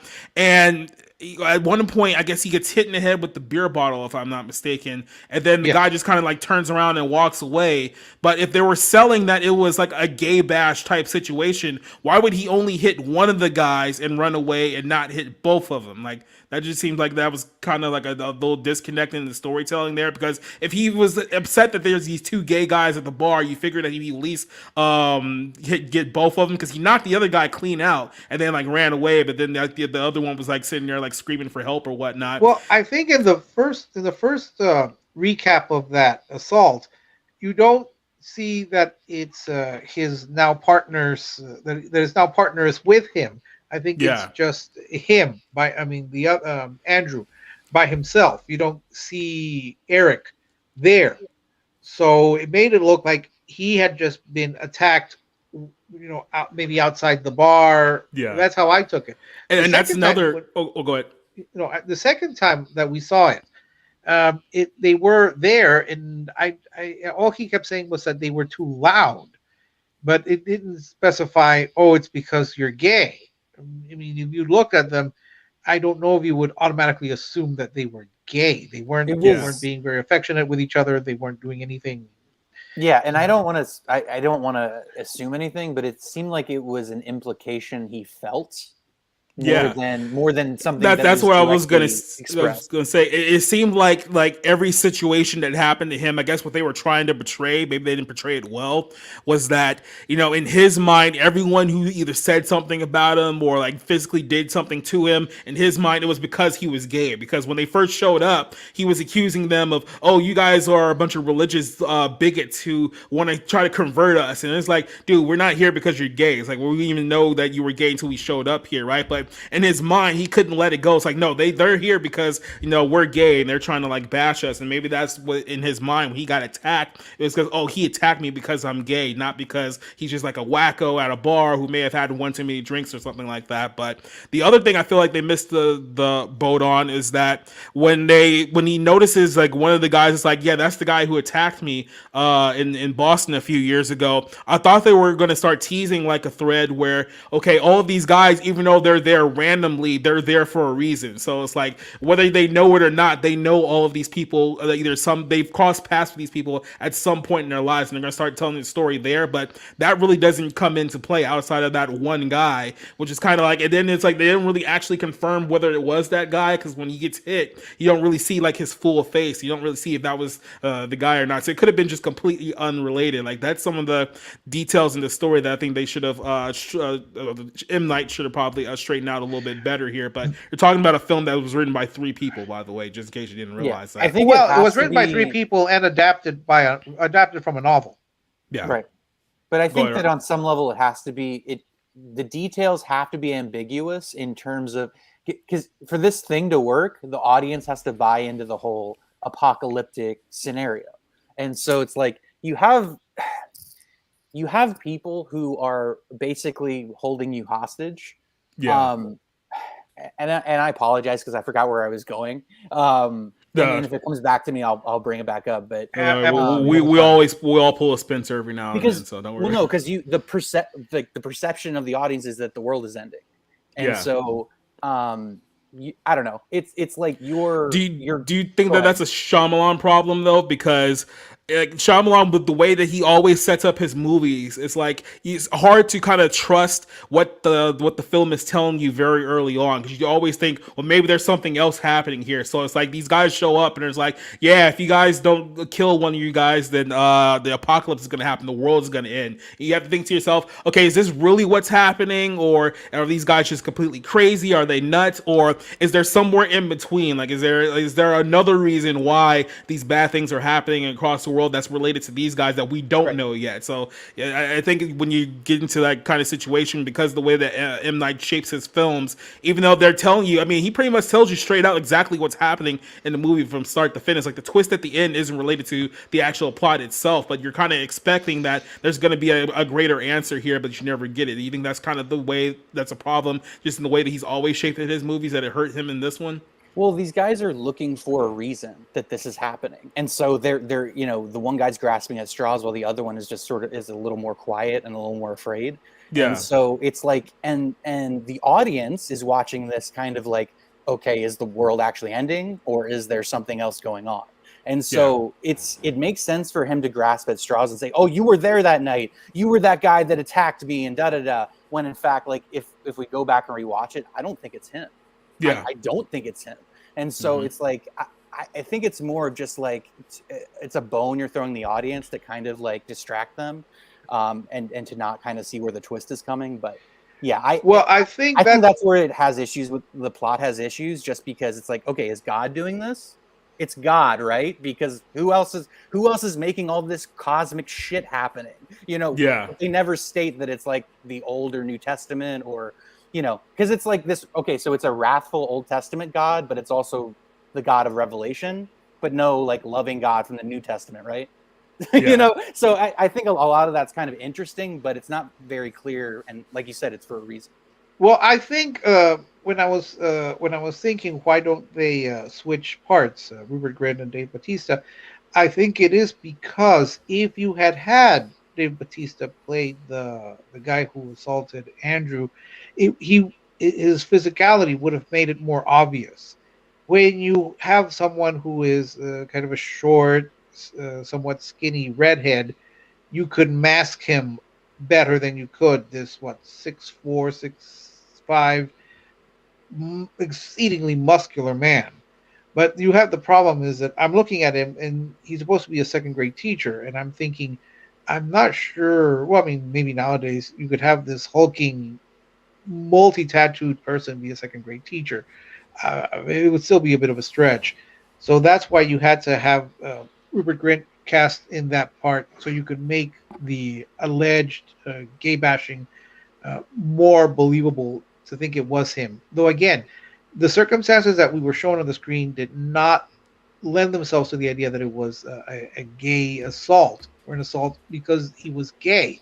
It looked like, again, more he was just drunk and was bothering him. Like I said, I think looking at it now, they were trying to sell that it was more just his paranoia rather than, like I said, he was basically accusing everyone of like homophobia when it was really just his own insecurities that he was projecting on the other people. But like I said, because they were also teasing in all these like other story elements, like was that the guy from Boston, or like is this connected? Do they know these people? I think that part probably got lost. If they made it a little more simpler, it would have been a much stronger push. But let me ask you about essentially the plagues that they presented in the film, because essentially what happened was that for every day, I don't know if they said it was every day or like every few hours, whatever the case was, but every time that they refused to kill one of the members of the family, the people who showed up have to commit suicide, and then once that person commits suicide, was a part of society has been judged, and then a plague appears. So I think the first one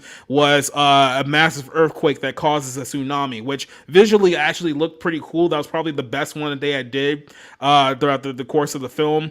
And then it's like next, it was like, oh well, now it's a virus. A virus has gone viral and it's taking everybody out. And then the next thing you know, planes are just dropping like from the sky. I think before then was right when like the lightning strikes are just going to set the entire world on fire. And then that's basically the way the world's going to end. What did you think about the way that they presented the plagues in this film? Because I felt like because of the limitations, I understand why they went with only showing everything through via like a news report or whatnot, but it also felt like kind of cheap, and in the sense that, oh, okay, well it's that time again, like let's turn on like the news. It's like it just kind of felt like they went to that well one too many times with that one. Like it worked the first time, and not like 4 times after that. Well, they wrote themselves into a corner because it takes place in one location.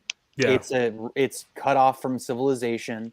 I mean, all of these things they're elements of the story they're creating, but it also limits the way they can tell the story. And so you really only have one way of getting information in from the outside world, and it's through TV, internet, whatever. I mean, I guess TV is still better than like finding it out through a Twitter feed. You know what I'm saying? So there's some of that sort of like relatively realistic TV production quality there. But yeah, it just, it's not a great delivery system because again, you're relying on what these people are telling you, the antagonists of the story, as well as the media, on the TV. But like we all know from living through COVID, it's like that could easily just be full of shit. Or I mean, so you mentioned the fact that they wrote themselves into a corner, because let's say you change up the setting to like a major city, or at least somewhere where you can kind of like see people and see what's going on outside. Because they're in a cabin, they have no way of knowing like what's actually happening like in the world around them. So it's like when there's a giant tsunami on like the other side of like the country, they can't see it. Like when people are getting sick, they can't see it. When planes are falling out of the sky, they can't see it. They can only go on based on what they're seeing through like a TV screen. But if it was happening like in the same city, where they can like see people like freaking out like behind them, and they can actually see like in person like the things that are happening. Maybe that would add the more tension and drama to the story of like, hey, these guys may actually not be completely full of shit. That maybe that these things are actually happening here. Yeah. Rick, what did you think of that setup? I think that was really the only way they could move the story forward, given the setting that they were in. I mean, even if you put them in the city, it would be hard to disguise the fact that they're being held prisoner because, I mean, friends or family could call them or text them and say, you know, what's going on, and they might have an easier access. I think there was just a certain frustration that was building up with the audience, especially once he gets a hold of the gun, and it's like they were like, why? I think people were like, why didn't he just kill her right there instead of just wounding her? But again, in terms of the television, that's the only how else would they be able to explain it? They couldn't, you know, they couldn't show the planes falling. If maybe they showed the planes falling, or they saw people, or someone else had come in and he or she had the virus or what have you, that might have worked a little better. But there was no way to communicate a massive tsunami in, was it Oregon and Washington State, than by showing it on television. Although again, this is where Andrew kept saying, "Oh, it's pre-recorded, so they're just miming what the words to try to keep the plausibility of this being some kind of I guess the plot." Yeah. There was no way to move it. They had to find a way, and that was the way they found to just keep broadcasting the news. Although it's interesting, it looked like they had different networks. That's all I kept thinking. I mean, Yeah, why did they just...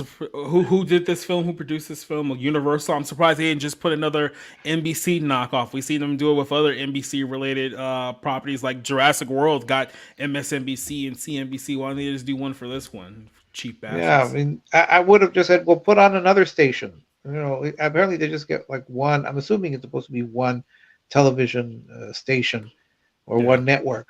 So like, more believable would have been if they had changed the channels and had different scenario. I mean, different networks show the same story from different perspectives. But because they kept putting in one, that's how they could plausibly say, oh, it's all staged. They know what's coming up ahead, which again seemed to stretch because they would need to remember the exact words that the broadcaster said. So, but again, that's the only way they could communicate that all these prophecies were being fulfilled. Yeah, even that explanation is like, oh, you guys knew that these bad things in the world was going to happen. That's how you stage this whole thing. It's like, yeah, but they're still actually killing themselves too. So, I mean, it's like, how far of a stage event do you really think these guys are going at the end of the day here?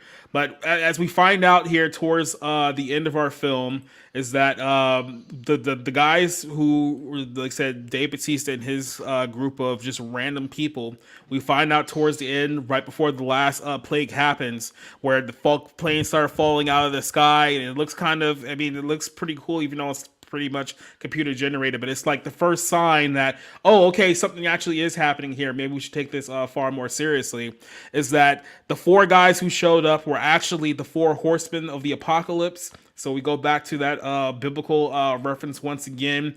And I guess the explanation that we're giving is that they represent like four, what would he say? It was something of like humanity, like nurturing and caring or something like that. Around those lines. Nurturing, Like healing, knowledge, and I can't remember. And one's a nurse, one's a chef, or not a chef, but you know, like a cook. A teacher. Yeah. Yeah, teacher. So it was knowledge, nurturing, healing, and I can't remember. I think anger or vengeance. That was the Rupert Grint one. Yeah. So at this point, that's when he realizes, like, yeah, and we've been chosen because our love is pure or something like that. And then he's like, yeah, I'm going to go ahead and sacrifice myself for the betterment of the world. So that's when he, does he shoot himself? If I'm not mistaken, he does shoot himself. No, he can't. Andrew, the taller one, has to shoot him because remember, suicide is not acceptable. Is not an acceptable sacrifice. Here's the problem. This is the problem that I have with the whole movie. And I know that if some people hearing this is going to be like, what the fuck's wrong with you? But this is my whole thing. Go if for you it. really believe, what you believe, you stick to what you believe. Yeah. Okay? I don't care what's happening. I don't care what's happening around you. I don't care. Like, everything around you is on fire. You stick to what you believe in. Like, I don't understand this. Like, where's the lesson, the metaphor, what are you supposed to be learning here? That nihilism is the answer? That you should, you know what? Sometimes you have to choose to murder the people you love the most to save the world. Like, what? What kind of fucking message is that? So it's like, it's taking the whole, like, what is it? Story of Isaac from the Yeah. Old Testament and sort of trying to make it into this, like, Revelation parable. I don't fucking know. I would have wished the guy would be like, no, I'm not gonna kill the person I love or our child. We're gonna stick it out together as a family, and all of you other people can go fuck yourselves. I don't care if the entire world goes up in flames. You can go fuck yourselves. That's what I would have wanted to happen in the movie. And of course, it's like, okay, so But you're not going to get that. But you're not going to get that because they're not going to portray an LGBTQ couple that isn't pure and innocent. So you're not going to get, even though the guy at one point was like, no, if the whole world has to burn Right. in order for us to live, we'll totally do it. It's like they're not going to let that be the actual ending of the movie because they did that. Then they would really get calls that the movie was But no, homophobic, wait a right? minute. Wait a minute. Don't forget that Eric had the vision of the future with with Wen, and she had to live. It had to be a happy ending for her. So that required saving the world. Thus, that required the death of That one of sounds them. like a cult. That, like the thing, the visions and shit like that. Oh, I see light shining through the window, by the way. That fucking visual cue all movie. So fucking lame. And then it's like, oh, it's so idiotic. It's so like, hey, drink the Kool-Aid and die with the rest of us. That's what it sounds like. So I'm not justifying it. I'm just No, I know. explaining what the movie was saying. And I mostly like this movie, guys. This is what I'm saying. Is like there are still huge problems with it. There are still like, but my experience in the theater, I was engaged and interested in the story for 2/3 of the way, and they even got me back going into the third act. I was like, okay, what fucking happens now? So I will say this: like, I enjoyed myself, but it's like looking back on it now and thinking back on it, it's like, yeah, it had a lot of problems, and the whole gay thing kind of got in the way of just telling a story because it's like it's the almost flashbacks. like, yeah. So again, there's a It's lot like of you can do those you can do those flashbacks if they actually come back to some kind of relevance or meaning later on in the film. Like you can show the scene of them at the adoption camp. You can show the scene of them at the bar if it's actually important and it comes back into the story later on and be like, okay, that's why we spent all this time with these characters because we're leading up to this. But they didn't do any of that with this film, and I think probably the problem is that this is a film that, like I said, I believe the two other screenwriters. I'm not sure if they're gay, but they work with like GLAAD, so that's the reason why you got the story setup that you did. And then they got M. Night Shyamalan to be a part of this film. He was originally supposed to direct it, and then I think he ended up rewriting the script in a lot of races too. I think at one point he even said that this was the fastest script that he had ever written, which I'm not sure if that's a good thing or not, especially when dealing with Shyamalan. Maybe not, but that's what I think or a lot of things get lost in translation because, like I said, you're doing so many elements, you're introducing so many elements to the story, but it doesn't feel like they really mesh with one another. Like you're trying to do like too much. And like I said, the whole thing with like the ending of the film where it turns out these were the 4 horsemen of the apocalypse, even though they all killed themselves, and like usually they're the ones that introduce the end of the world, but whatever. But then it's like, so you're playing with all of these like biblical films. Like I said, there's nothing in this movie about faith. There's nothing in this movie about the actual like the Christian version of like the end or whatsoever, because like I said, you know that's going to counter the message that you're having here with the gay couple and the kid and whatnot. So it's like you almost have to have one foot in, one foot out, where it's like, oh yeah, this is the Book of Revelation's biblical end of the world, but we're not going to go too deep into it because there could be some inconsistencies in the story that we're trying to tell here, which is like, well then you got to pick a lane here. You can't have like 2 lanes and half-ass everything to where nothing really messaged, and you get to the end, you're kind of like, oh okay, that was the twist. This was the whole lead up to this whole story, so that one of the guys can finally decide to sacrifice himself, even though he could have done this like an hour ago, and with the movie would have ended a lot sooner. And then we end with the film with the daughter and the girl sitting in the car playing Boogie Shoes for like an awkward amount of time before the credits roll. It's like, what were we doing here? I will say that's that scene. While like maybe it's supposed to be funny, I think it's more reflective of like no matter what they chose to do, like nothing good was ever going to come out of it. And like that, I will say that like sitting there, kind of allowing the credits to roll, I did feel like a genuine sense of dread and of like, because I listen. I'll just be honest, guys. I'm not religious at all, okay? And I don't believe in humanity, and I don't think we're going to make it. So that stuff kind of resonates with me. But the black pill is on Wednesday, Rob. So there's things in there that got through to me and that made me think, certainly made me think it's a better movie despite its flaws than the rest of you guys. And that scene's one of them where it's just like, welcome to adulthood, where a song that made you happy one day can make you absolutely depressed and miserable the next. So they did the same thing. They did the same thing in 500. Was it 500 Days of Summer, where the song that he associated with his romance was the song that just depressed him. So that's not anything unique there. I think that with the flashbacks, they interrupted the flow of the film. Apart from when he's attacked, the scene with the parents, that really had nothing to do with the overall story. So I was puzzled as to why that was there. With regards to the four horsemen of the apocalypse, they don't really seem to be the four horsemen as I understand them. And again, I would say I'm probably a little more faith-based than Rob is, though I'm kind of a I struggle with my faith. You're expecting like the four horsemen to be playing like Flight of the Valkyries before like the rain of fire comes down on top of you. Well, not particularly.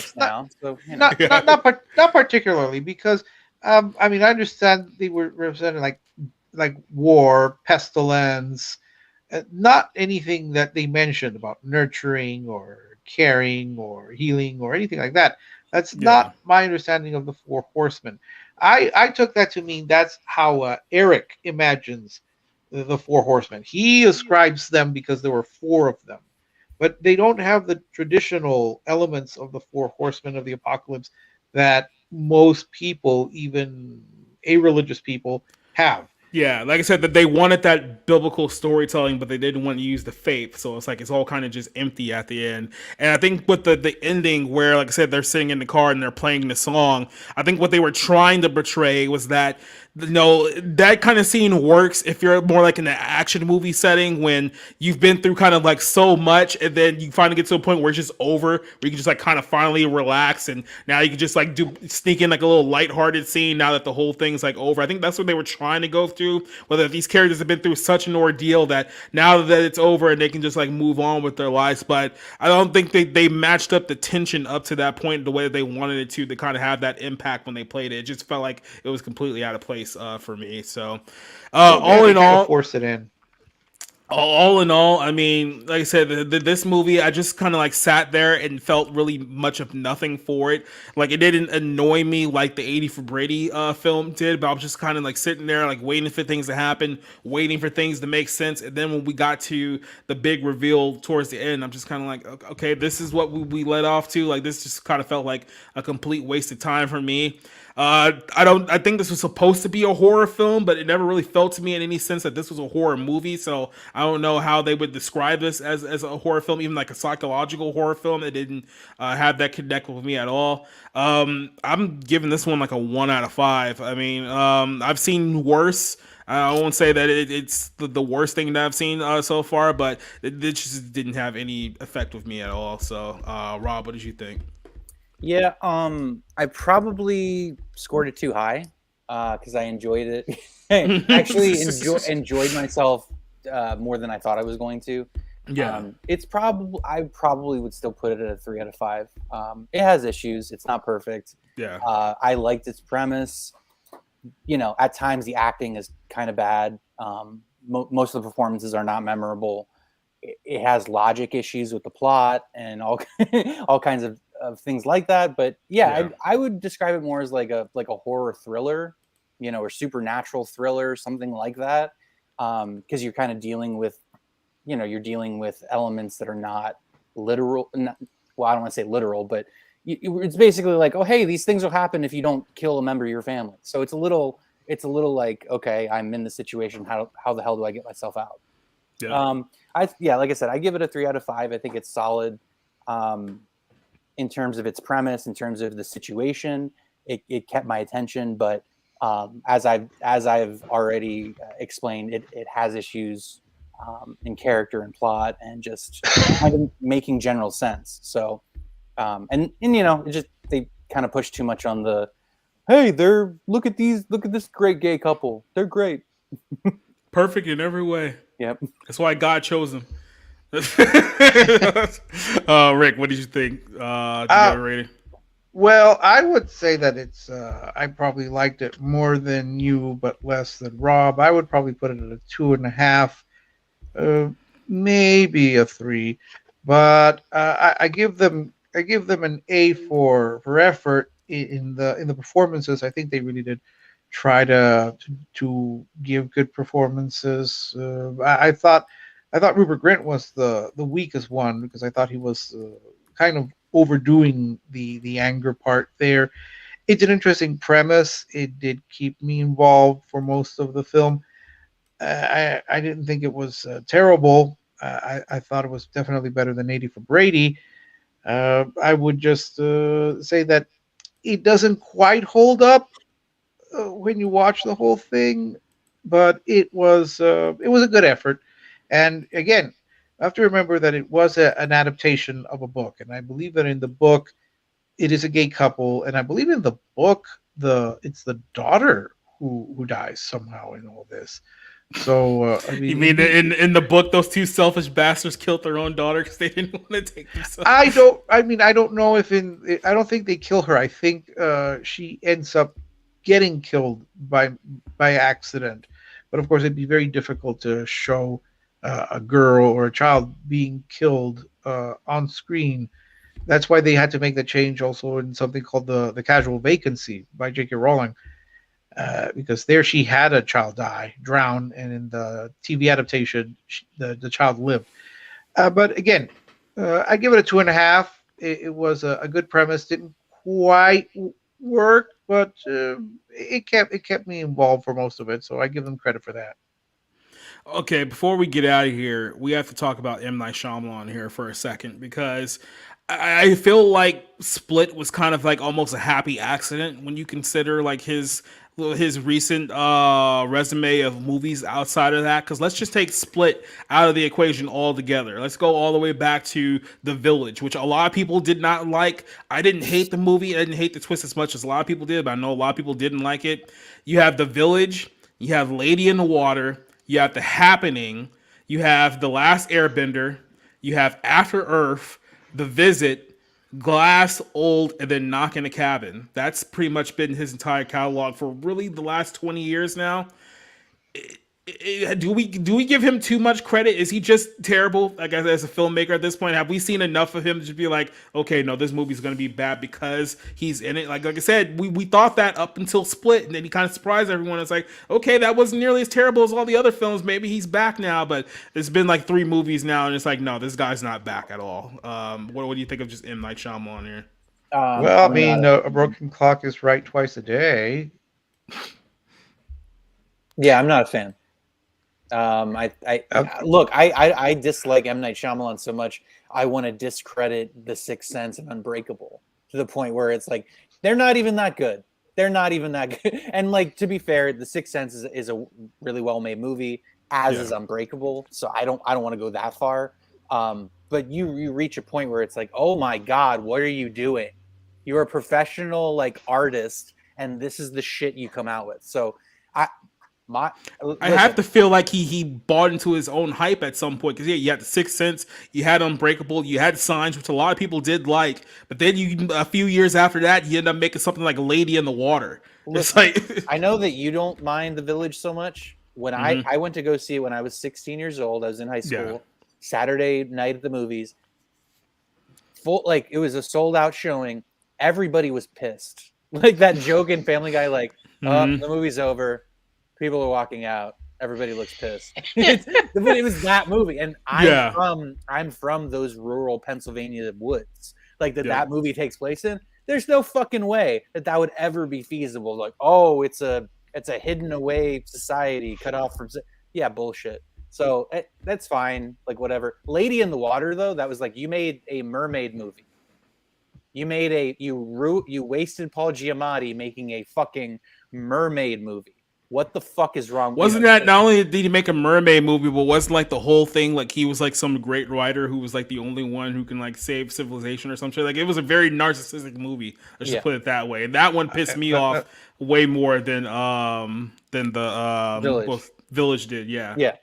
So what would be? I'm just curious, Rob. What would be worse, Paul Giamatti in Lady in the Water, or Paul Giamatti in those Verizon commercials that you made? You know, it's funny you bring that up though, because Giamatti's like the only straight character in that movie. Everybody else is a quote unquote character. Yeah. You know, and it's like my mom, by the way, full disclosure, my mother, who introduced me to movies, introduced me to many, many different wonderful things in my life, loves Lady in the Water. And it drives me up the wall because it's such a piece of shit movie. And it's like she thinks it's so funny, all the quirky characters in the like apartment complex that Paul Giamatti manages or whatever. And it's just like, this is like the worst kind of hackneyed bullshit kind of movie writing. And I don't know how anybody finds it entertaining or interesting. Well, I'm not that familiar actually with M. Night Shyamalan. I mean, I've had the fortune to see The Happening, which had me laugh a lot in its ridiculousness. I remember Avatar, which had me groan almost from the get-go. I never saw Sixth Sense. I never saw Signs. I'm fortunate that I never saw Lady in the Water, though I've heard a lot about it. Ever since he got billed as the next Spielberg, I think that he's really been trying to live up to that idea of himself. I did notice his cameo in Knock at the Cabin. It's like, oh, he's selling. He's home like shopping. Right? He's doing some home shopping, which is But I recognized him. Is that even still a right thing away. in 2023? The home shopping networks that still exist? Sure. Like I knew that was like big like in the 80s and 90s, like before the internet. But it's like who still does that now? Like, apparently it's still a thing. So that they had to work him in somehow. It's like Hitchcock, where in Lifeboat you had to work him in somewhere. Yeah, except Hitchcock made masterpieces of cinema, and didn't give M. Night Shyamalan. So that's the difference there. You know what would have been a better twist is that at the end when they go to the diner, it's just Bruce Willis sitting there again.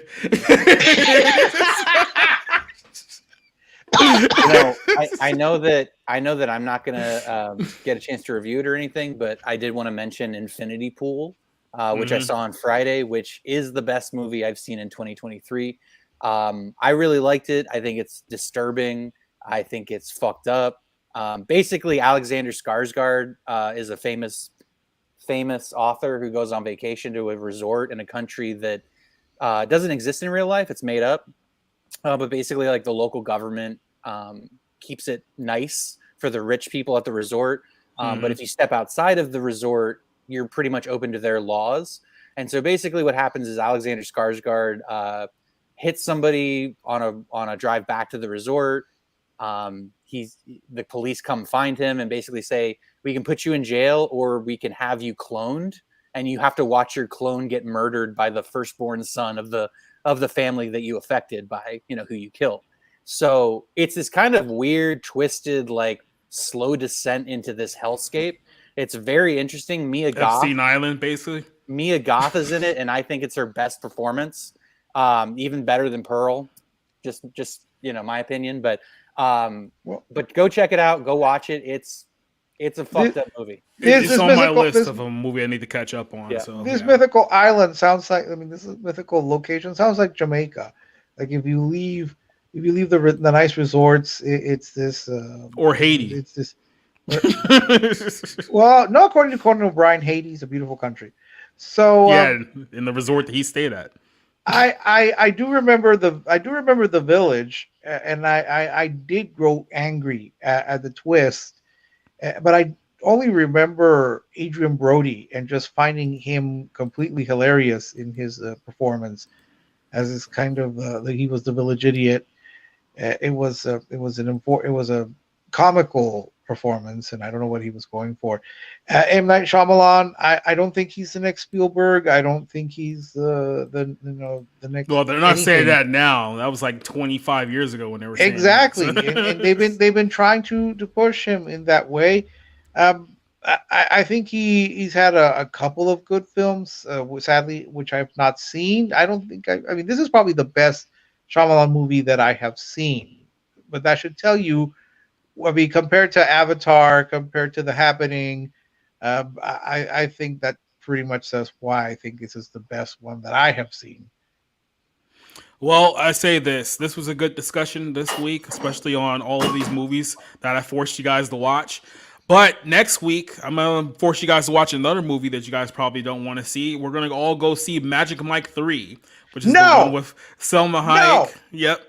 No, That's our movie of the week next week, and you're all gonna go watch it. So No. go get Gabe on the phone and tell him to drag you to the movie theater again, because that's he would never go. He would never. He's never going to go. I can't believe I'm going to have to watch a man who can't act and whose only discernible talent is taking his clothes off in a rhythmic manner. Super Bowl that's only weekend, no less. that's only half the story, because there's the even better story behind the scenes about that film, which we'll get into tomorrow. So yeah, I suggest you guys get the Thursday showings of that movie so you can get it out of the way. But another thing we're gonna do next week, because I feel like this is something that we have to do. Our buddy Rob Motto decided that he was gonna make a tweet this week about the movie The Nice Guys, and he called it, in no less words, a piece of shit film. Now, The Nice Guys is a movie that I actually love, so I think it'll be a good time to come back next week and discuss that movie in detail, about why Rob hates it and why I like it. So I look, just hate buddy I- cop movies. Like buddy cop I've movies ne- are the stupidest fucking like type of movie ever created. Hey guys, isn't it funny the hijinks we get into while we destroy property, and like it's just it's fine. Like there are buddy cop movies I like, but that's hard to get over. That sort of silly I've never seen The Nice Guys. I did. Well, I you did can like go watch Margaret that Qualley. one this week too. Oh, geez, I'm gonna have to request it, from the library if I can find it. But Yeah. well, I'm just gonna be blunt that since I've never seen the first two Magic Mike movies, because I figure I'm not the target audience. Neither have I don't know if I'll be able to understand the nuances of the plot. Of what, my Magic Mike 3? Yes, the only thing I'll understand is I haven't even seen the first two, and I don't plan on seeing the first two, so we'll just go in all hot together. So how about that one? Please don't use the expression "we'll go in all hot together" when we talk about seeing Magic Mike 3. That just sounds very peculiar. How many shots of Selma Hayek's boobs do you think we're gonna see in this film? Because apparently in every movie that she's in now, she has to like showcase them. I'm not sure if you got the Hitman's Bodyguard too, but that movie was a giant piece of crap. But you know. Well, I have a feeling that I don't know, because I remember when my mom reported on Wild Wild West, and one of her biggest complaints was that all Salma Hayek did was show her ass to everyone. I mean, that wasn't a selling point for her. I mean, So, oh golly, Jacob, haven't I suffered enough really with Amy Brady? No. So yeah, there we go. That's the movie that we'll be watching next week. So get happy. So let's go ahead and sign off here. I'll let you guys know what we got coming up. But Rob, this is your channel to shine. So what you got coming? So yeah, before I get into my whole rigmarole, so next week I just want to preface this by saying if 75% of my review is just me swearing, don't take it personally. It's just going to be, because it's going to be one of those movies where I'm like, oh, I know exactly what this is, and then I'm going to spend all the time reviewing it, just trashing it. So we'll see. You know, who knows? Maybe a male stripper movie will be right up my alley. Not to mention, I don't judge. In a franchise, so that's awesome. Someone's gonna clip that and gonna make fun of me for forever, so that's awesome. And now I'm giving them ideas. So anyway, there's my Twitter. I'm gonna be watching and writing about Any Given Sunday as we head towards the Super Bowl. So I'm looking forward to that. I'm gonna have reviews on Infinity Pool and Knock at the Cabin out later this week. So look forward to those. I'm still finishing up my John Woo filmography from January and just trying to get as many movies watched as possible. I watched 21 over the weekend because I took Friday off and just said fuck it. So that's what I'm doing. I'm trying to write more, trying to be more engaged in writing about movies. So hopefully those will be out soon on my Twitter, and check it out. All right, then. And then trying to figure out how his tablet works. I do give you credit that your video quality is much better than normal, even though you're using a Boomer tablet. So I mean, there's that. This is sad. This has been one of the worst days that I've had to endure. I had to dismantle a refrigerator, and then I found out that someone apparently has been using a credit card for nefarious purposes, and then now I had my laptop constantly updating. Yeah, that's great. Do you have anything coming up? Yes, I have upcoming reviews of a documentary, War on the Diamond. I'll also be publishing some of the reviews of the DVDs. I'll be publishing a review of The Scary S Word, which talks about the joys of American socialism and how socialism is wonderful. I was thinking of you both when I was watching it, and my Democratic Socialist friend. So I've just got more reviews. Hopefully my laptop will be working tomorrow. And yeah, that's pretty much it.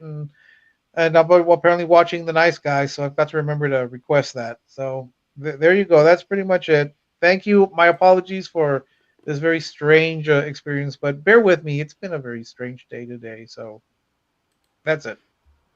All right, and then I'm going to let you guys know what we got coming up here on the channel this week. Tomorrow night, episode 35 of the Barroom Cop podcast. We're going to talk about Disney Plus's Proud Family, I guess you could call it reboot, and what they've been doing with the second season of their show. I'm pretty sure you guys have seen all the viral clips this week. We'll talk about that in detail tomorrow. Transgender activists are really complaining about the release of Hogwarts Legacy, which comes out tomorrow, I believe. So we're going to get some gamers on to talk about that game tomorrow.